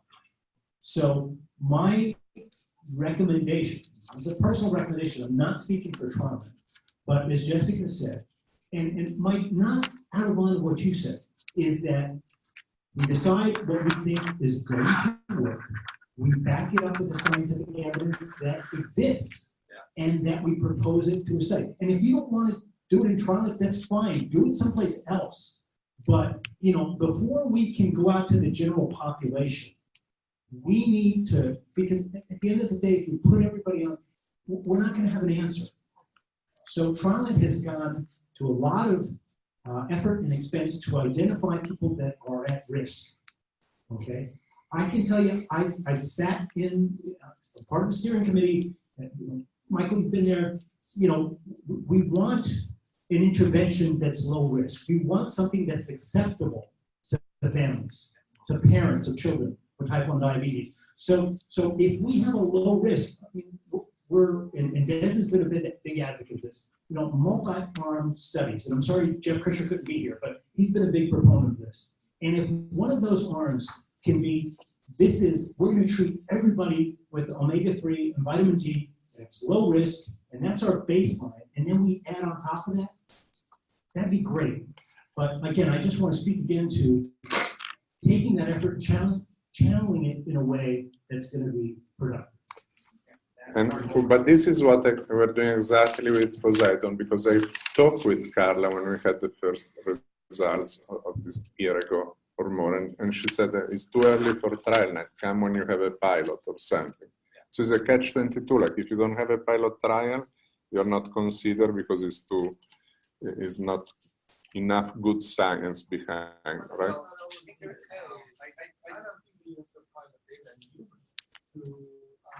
No. Well, that is what I was told. That it's early for TrialNet. It's a hell of a lot easier if you do it. So it's a good thing to do. But I think the other thing that's important to do in this whole situation is talking to Carla, talking to a bunch of other people to say this is what we're going to do and this is kind of where we go. And see if we can get in buy-in for that. So that's going to be, I think this is, if it's vitamin D and omega-3s or something else, that's also safe and inexpensive, effective, then okay, we'll do that. But I think it's time that we try to reinvigorate and reorient in the national property, because we haven't necessarily seen the best things come. We have to know a lot more science, a lot more data. We've got the people, and the resource itself is immense and absolutely amazing. It really is. Yeah. And it's a resource.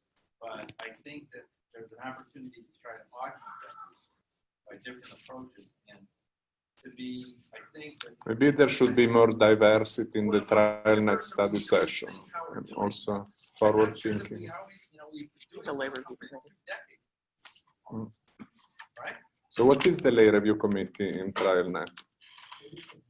There isn't one. So maybe the next step should be promote diversity in the study session, like TrialNet. I don't know who is, and with all the respect for the outstanding investigators, but I starting develop.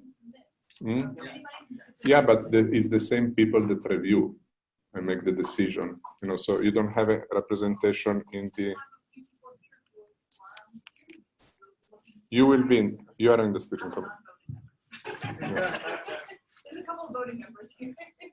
All right, but I'm saying part of the reason we're doing this trial comes also because I receive as director of the DRI like one call a day or a week on someone from someplace in the world that has a kid with type 1 diabetes.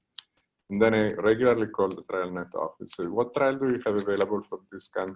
Say, sorry, there is nothing for this. Sorry, it's not 12-year-old. Sorry, there is nothing. And it's really upsetting in a way to say, can't we study a low-risk trial that you can propose to children 6 years of age, and there must be. So if you go and propose a trial, you want the trial in very young children, where there is nothing for, there you're filling a gap. You're giving them something that they can actually do. So right, so I will propose it. Right, 8 or 12 or 18, depending on. And TrialNet hates giving that answer. Yeah. The answer that there's nothing. So we had when we proposed NIP. First of all, I want to tell everybody we proposed NIP originally with high dose vitamin D and DHA, and we were told we had to pick one or the other. I think that attitude's changed. There's a lot more evidence for vitamin D, and that synergy that we all got, those of us who took cod liver oil, there's something there that maybe we can further explore. But we had to choose back then, and I think that attitude has really changed, and I think they're more open to that. The other reason, then we also had to choose pregnant mothers and infants, and that was so we wouldn't compete with oral insulin. So I think that has also changed, or I hope it has. And then apologies to anybody who's listening, but I hope that's changed. And then the other thing we were forced to do was Dr. Claire Salzler and Dr. Chase did such a wonderful job convincing the IRB about safety of DHA that we had to give the control group some DHA. They didn't get as much, so that hence we had called it Lipple in the formula, and the other one was triple Lipple because it had 3. I'm sorry, I started that Where's one. the microphone? But yeah, so anyhow, that's something that's really important. I think that the opportunity of really saying, you know, we're not trying to steal. I think maybe that's too harsh of a word, but we're not trying to steal your subjects that you're sort of counting on and you've planned on. Instead, what we're trying to do is maybe intervene in this other population that currently has nothing, and that might increase our chances. I also think, just from as a parent of a child who's had autoantibodies, I loved it when my son did that little finger poke and found out whether or not he was getting into the zone. And knowing that we might be able to do that with vitamin D. You know, like you're saying, this is a population that isn't going to get published anyways, but I bet you those parents would love that information. I'm the PI actually for the Poseidon study. I'm also the PI trial at the University of Miami. And I'm very enthusiastic about this particular protocol. I think at this point that the priority in terms of determining whether this is something that should go to trial or not going to trial it, although it's there in the landscape, I think the priority is for us to actually start the trial. I mean, I think that that's a priority. Starting this trial, which I think has been looked in a very scientific way, we're actually having markers that we can monitor. There's a uniqueness to that. The doses, the vitamin D levels, the fact that we're going to be doing some mechanistic data to assess and check. And once we have that, and hopefully I'm optimistic that we will be able to see that, particularly in the new onset population, which is my bias, where we probably have the higher chance of seeing an effect. Once we have the data, there's always a possibility to come back in the trial and discuss it further. I think they would probably embrace a protocol such as this once we're able to provide some data. The question of starting right now with trial, if we didn't have something already with some funding that is ready to go with an IRB approved protocol, maybe it's not the priority at this point, but I think it needs to be something that we keep as an option. And again, I think that with this trial, it will be embraced by the community, by scientific community, by other centers, and trial will probably. It generally always happens like that. Once you're successful, they will tell you, "I told you so." Like, you know? I always thought that. A pilot study, it's a multi-center trial, yeah, which is a different issue, right? So that would be the advantage of the network trial.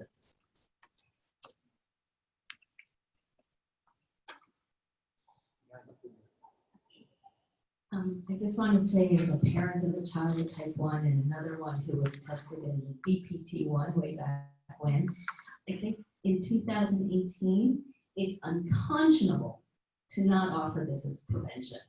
Unconscionable that we know the safety and potential, and to let these kids progress to type 1, the possibility exists that they wouldn't have to progress. How do you even think to say only the nuances? Unacceptable. 100%.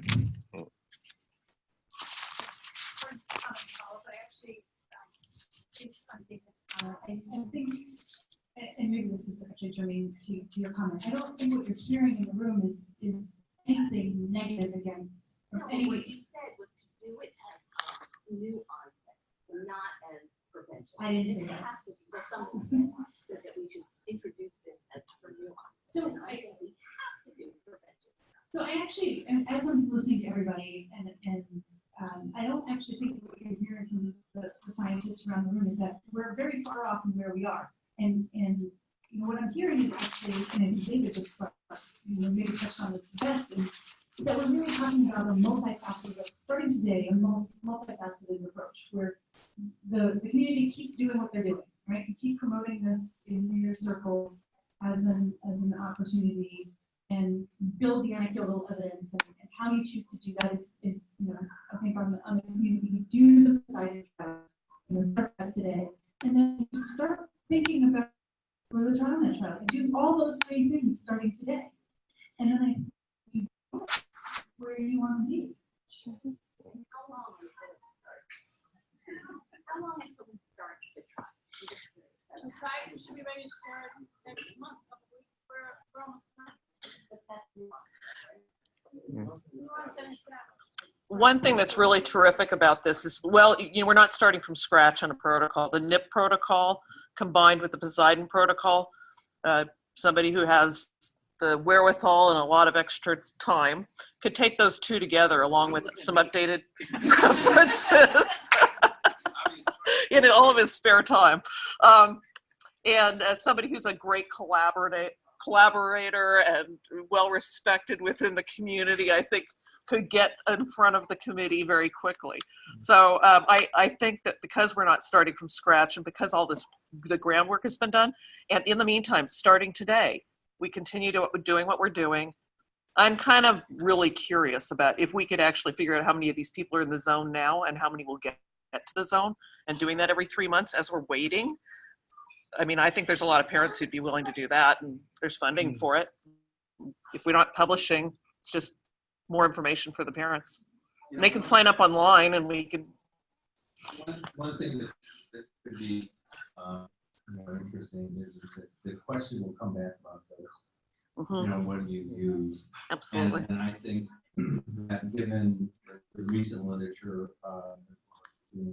Sears and others, that looking at that composition of omega-3s and 6s is a good thing to do, and try to target that. And the doses could be variable between individuals. So we did it on a milligram per kilogram basis before, which is meant to target 2 to 3 grams a day, but that might not be enough, and I think you may be right about that. So that would, if you get some preliminary, although unvalidated information, but it would give us, might be helpful for, looking at the dosing, how it affects and what it's going to take, what are the ranges of doses. Also along those lines, if we were to send out a kit with vitamin D and DHA/EPA ratios, would it also be helpful to have a food frequency questionnaire filled out? So I think this group would do that. And get some really reading those labels of what they're using, which would be very helpful, I think. Because we, as we talked about earlier, having some foothold on the diet is going to be helpful as well, because as you say, it would be helpful in dietary education and also nutritional tools to be able to have family where sources of the N6s coming from, or where N3s. So that would help guide their food choices, as well as that information. We did a study with Jill, which looked at our LC and mass spec analysis in red cells with food frequency, and ran it very nicely. So they are useful. I think the data about the individual fatty acids. And Heather brought up that she always provides a diary and a notebook. Would that be helpful to get a diary back? How often do I take the supplements? Because I know that when we get our frequency questionnaires through Daisy and stuff, it's here's the vitamins we take. And then the next question is, and how often do you do it? And tracking it rather than guessing at it, might perhaps be helpful. I have a question for that. Why not, with your technology savvy community, why not have somebody develop an app or some online tool to do all of what's on I've thought about this. So if we're going to do that, what I need from you guys is, what do we need to be collecting? So I'm hearing some of this, but questions in terms of, like, if we're going to talk about components, dosing for those components, how often, adherence to it, anything that I can make into questions into the database, to be able to then pose those questions, whether it's collecting A1 levels, whether it is collecting inflammation levels via what approved test, how we need to store that information so that when somebody says, somebody just entered these bogus numbers, I believe this is how we store it. Anything like that, you guys tell me, we can do it. I'm an idiot when it comes to approval. So here's to coordinate. I'm in the middle here, so I just grabbed my thing. So I think that there's need to talk to and collaborate with Jeff and people at USF about this, and it actually make a difference in something that I think the conversation on them. wanted to make 2 points. One is, these are four, so you're gonna fall for the same trap that we're all in. Okay, so just realize where you're going. Yeah, so realize where you're going. So that's how we're not in trouble. But the other thing is, you start information in a systematic way or certain things.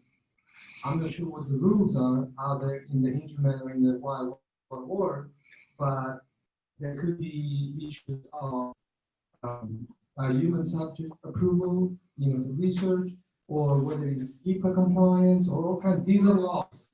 These are not laws. Inform yourself what you can and cannot do. Maybe you have. I don't know. I'm super right about the lawyers. But I think we should, we can have a lawyer advising our direction. But given that these folks are self-selecting in, I'm not a medical doctor, I think we're probably safe. I'm definitely going to consult with Sonia's got lawyer friends. Now, we go to jail. how HIPAA, but I'm not a medical organization. I'm a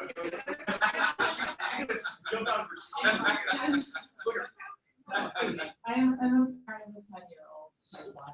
I'm an attorney, not a scientist. I'm going to say, I do HIPAA waivers for the healthcare practice all day long in my law practice. Okay, they can sign HIPAA waiver. It's no big deal. Okay, all right. As for privacy, I would not say dosing advice. I would say set target level. So you want to see a T level 80. You want to see an omega-3 level of whatever. You let the parents dose. We are experts at dosing and nothing else at this point. Okay, if you're asking us to dose vitamins, we can handle it. I assure you. And then verify level 4. What is the level that is achieved of not only D but omega-3, and what is the corresponding A1C? Okay, there's like 40 different variables that go in blood sugars as learned. Okay, last 6 months. Let's not tackle all of them. Let's keep it simple. Otherwise, this is going to get out of control. And I do think a citizen scientist group is going to get this done in 6 months instead of 6 years. And I'm also tired of waiting, and I applaud you for all these amazing things you've shared today. And let me be the springboard for more formal studies. I hate red tape, okay? And we're living in an age of acceleration. Okay, let's use these platforms. Thank you. I want her on my team. So if I just ask a question, I hope I'm not wasting anyone's time. And I'm not asking you this to see just like kind of ignorance. TrialNet, I don't, are there, well, so first, TrialNet's approval, or approved program study necessary for FDA approval? Okay. Second question, what is, so basically their main role is funding, right? Well, but the testing, but I mean, why the, okay, well, let me ask this from a different angle. Is TrialNet's main determinant for approving a study, is it regulation driven or pro forma driven? Doable. It's not going to be expensive. It's safe, and it has on the basis of strong scientific evidence. Well, I mean, as far as you turn down a study if it's concerned that it's going to get you into trouble with regulators, or do you turn it down because at the end of the day it's not going to be able to, it doesn't look likely to perform on a pro forma for the source of the funds? So FDA, you never go against the FDA. That's just a full number. Right. You got to do something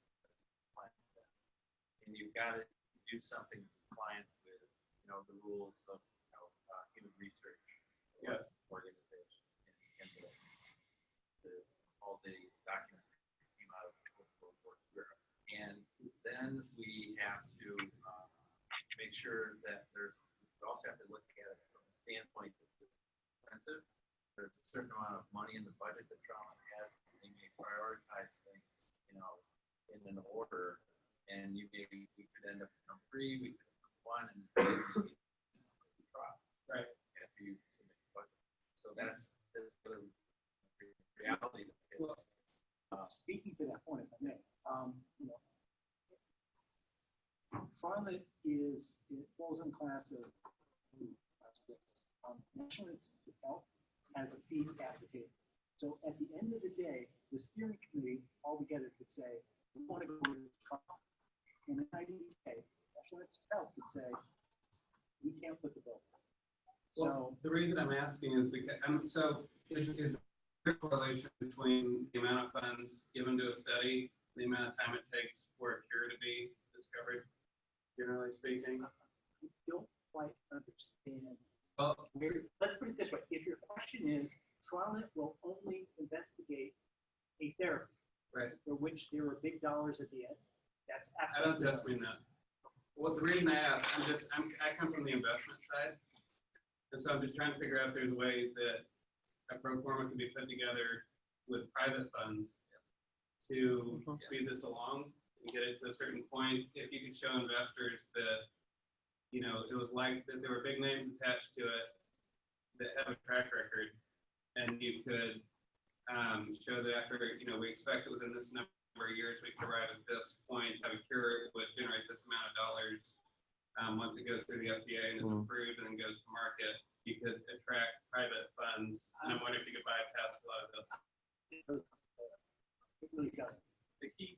But it's a very good option, actually, and there are a great example. Venture philanthropy is taking steps, and the Cystic Fibrosis Foundation make a couple of $1 billion with this approach of developing a molecule. Now, the ALS Foundation developed also a company for profit, and they will actually be the keynote speaker at our Diabetes Research Institute Foundation meeting in New York on June 10th at the dinner to present their model to our board. And I think is another, the challenge here, we're dealing with things that are off patents. There is no $1 billion, but maybe you can come up with a new formulation, since compliance will be an issue to take 12 pills, that you develop a drink or a combination of factors that could be produce some return, some IRR.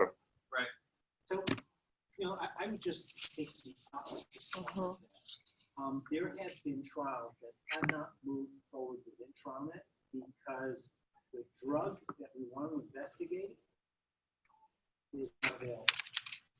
So they're either expensive. I mean, the organization, the National Institute of Health, goes a long way trying to partner with industry to gain access to drugs, whether they be drugs that have a track record of rheumatoid arthritis or other autoimmune diseases, to investigate type 1 diabetes. The challenge and again, I'm not speaking against or for any pharmaceutical company, but one of the things that JDRF has made tremendous inroads in is really helping them align their return on investment equation. In other words, if you know, as passionate as we all are about type 1 diabetes, we represent a very, very small part of the diabetes market. So again, I don't, and again, you know, Heather, there are those of us in the room that have been involved with TrialNet since its inception. I would like nothing more than to have a cheap, effective, safe therapy to offer for the prevention of type 1 diabetes. So the other thing that also is helpful in the discussions is to make sure that this is translatable. So it's going to be you can get insurers to pay for, you know, the drug or the monitoring and so on that needs to be done. So a lot of times when we've been implementing the clinical pharmacogenomic implementation, one of the things that we've gone to is conversations across the field. And we did a study that demonstrated that in patients getting cardiac stents, that if they were on Plavix, which is a drug that needs to be activated, and they didn't have the genotype that would say that they have the enzyme systems capable of doing that, you don't want to put them on that drug because they'll end up in the hospital. You could just have heart failure, cardiac, or ischemia, and death. So insurance companies, we showed efficacy, we showed reduced costs, we showed improved mortality and morbidity in these patients. And now we're in the process of implementing this within the health system. But with that kind of data that we collected during the trial, that allow for the implementation. So anything that's being done from a clinical trials perspective, it's ultimately going to be translated to a best practice in taking care of patients. Needs to have kind of that roadmap at least thought out, because that's what's going to really help push things through. Sure. Why doesn't that in the funds of private? All those same things happen, but the funds just come from private source rather than more cumbersome source that has the answer to more regulations. So another. Investment, usually, it's hard to do in clinical, unless you've got patents and other things that are of value. In this case, we really don't. But you should target the government and the health system in general. The cost of healthcare in the United States is the highest on earth, $3 trillion, 30% of the GDP.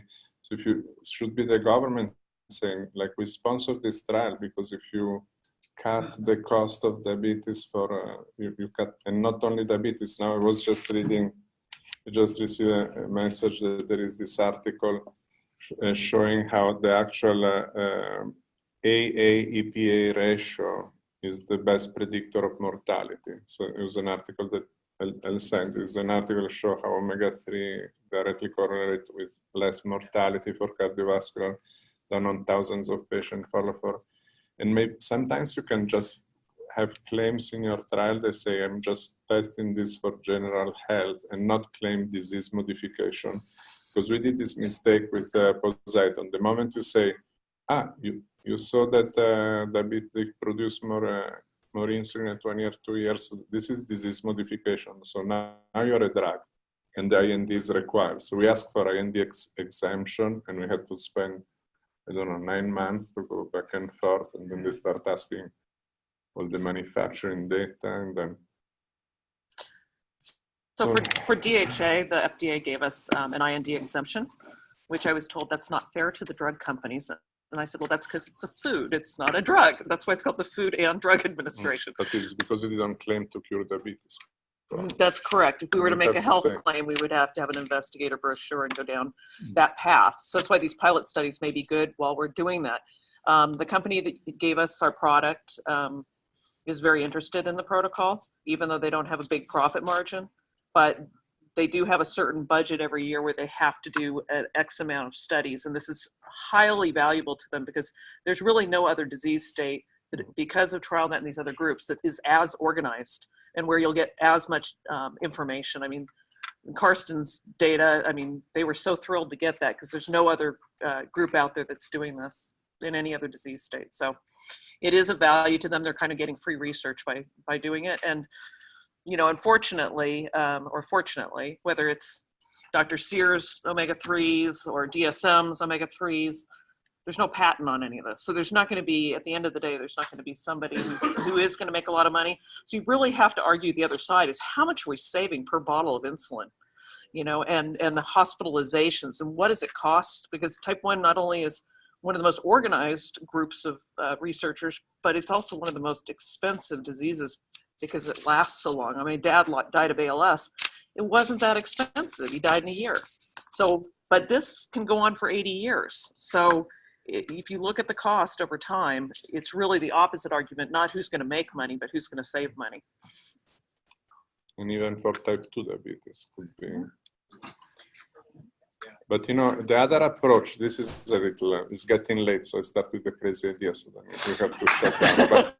But the other approach is, why don't do a huge trial on the omega-3 and vitamin D for health span. Don't make any disease modification claim. And then a few years later, you say, oh my God, the group with omega-3, no one developed diabetes. And there is your prevention study, but you don't claim it in advance.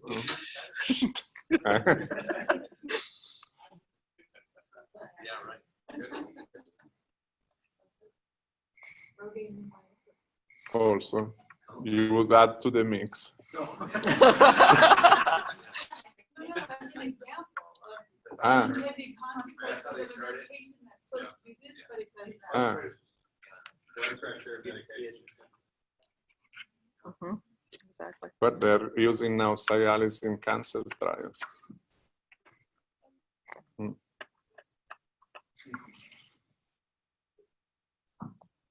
at least T1, they're doing that. Matt, do you think we answered all the questions from the online community? Not even close. There's 40 of them. So I also realize it's getting late. So if you guys want to ask more, I can try to choose some representative ones, Or we can just. why don't you do a last one, because they have to close and clean and kick us out, and then it would be nice to circulate them to the membership, and then we can continue the email debate. Okay, so yeah, something that I'm seeing a few times here, and something that I'm curious about as well is what are your thoughts about that microbiome and how you can create the best microbiome, and obviously the influence of it and shutting down type 1. PreDiRe started a program in microbiome back in 2011, so we've been looking at this for over 7 years. So I think there's a lot of evidence to suggest that the microbiome plays a role in a whole host of lots of things, including type 1 diabetes. So we've published supported publications of a few studies in this area showing that microbiome does shift prior to diagnosis. And so the idea would be that if you could bring it back to normal levels, and how we do that, could you prevent or delay a number of cases? I think the concern is we don't know how to do that. And there are, we say that there's 10 times more bugs on your body than there are human cells. And so we don't know what in that is going to shift in the right way. There's also one of, I think, the neatest publications that came out is there's a study that was done over in Finland. So Finland, has the highest incidence of type 1 diabetes. They looked at Estonia, which looks sort of incidence like more like us, and then they looked right across. If you ever want to learn about the Russian-Finland history, it's quite fascinating, and how borders were arbitrarily drawn after the world wars. And so there's a place right across the border in Russia called Karelia, where they are genetically Finnish, but they are Russians. And so the incidence there is negligible. And so you're going back to the idea of what drives type 1, whether it's genetics or environment. And when I was in Finland, gosh, it was 2.5 years ago, when we were getting some of the early results of the study, I said, are there any early learnings to what is preventing type 1? And they said, having a dog, smoking, and living in Russia. So maybe I would suggest 1 out of the 3 of those. But it really points to these environmental factors. And in fact, a publication that came out a year or so ago from the study called Diavimmune, Diavimmune, showed that even the particular bugs were different. So if you look at in this case it was E. coli, and the E. coli in Finland was different than the E. coli in Russia, and they were producing different things. So then you get down to the idea of functionality, right? And it then drives really further that, what do we do? So it's, total ecosystem. So there are in the Netherlands, there's a group in the Netherlands that completed a trial using fecal microbial transplants. That's a fancy word for transfer. And there are YouTube videos if anybody wants to try this. There are data also. Jay Schuyler taught me a couple of years ago that there are regions in Africa where the children have the custom to eat feces or samples, and the type 1 diabetes does not exist. But there is also a more scientific paper here that I just found. The advantage of Google during meetings is that. The other thing I would just mention is this is also an area of intense interest within TED. Following those folks and have interest. So there is a paper just came out, 2018. Vitamin D signally through induction of Paneth cell defenses, maintain gut microbiota, and improve metabolic disorders. So there we go. Even for the microbiome is important. Janine. I see a big difference between someone that using my patients that are diagnosed versus the ones that are diagnosed with the same genetics with the background. The ones that were diagnosed with for a short period have much better control much lower insulin requirement, much smoother, less variable. Same genetics, so it's a very interesting diet. Calorie restriction and inflammation. All right. So I think we have everybody's email address, and we'll do a follow-up email to everybody to maybe ask for feedback, what you think was the most valuable part of the meeting, what you'd like to see in terms of trial design going forward, or pilot studies being proposed, and try to get a lot of feedback, and then come back again and share that with everybody, if that makes sense. Fantastic. And then the next PreDiRe symposium, the second one next year, we'll need a much bigger room because after it will be distributed from here. Thank you, Dr. With Accordi. piggyback and thank you. Thank you all. It's been really great. Thank you for the thousands online, and hopefully it was not too late in Europe. Goodbye, everyone online.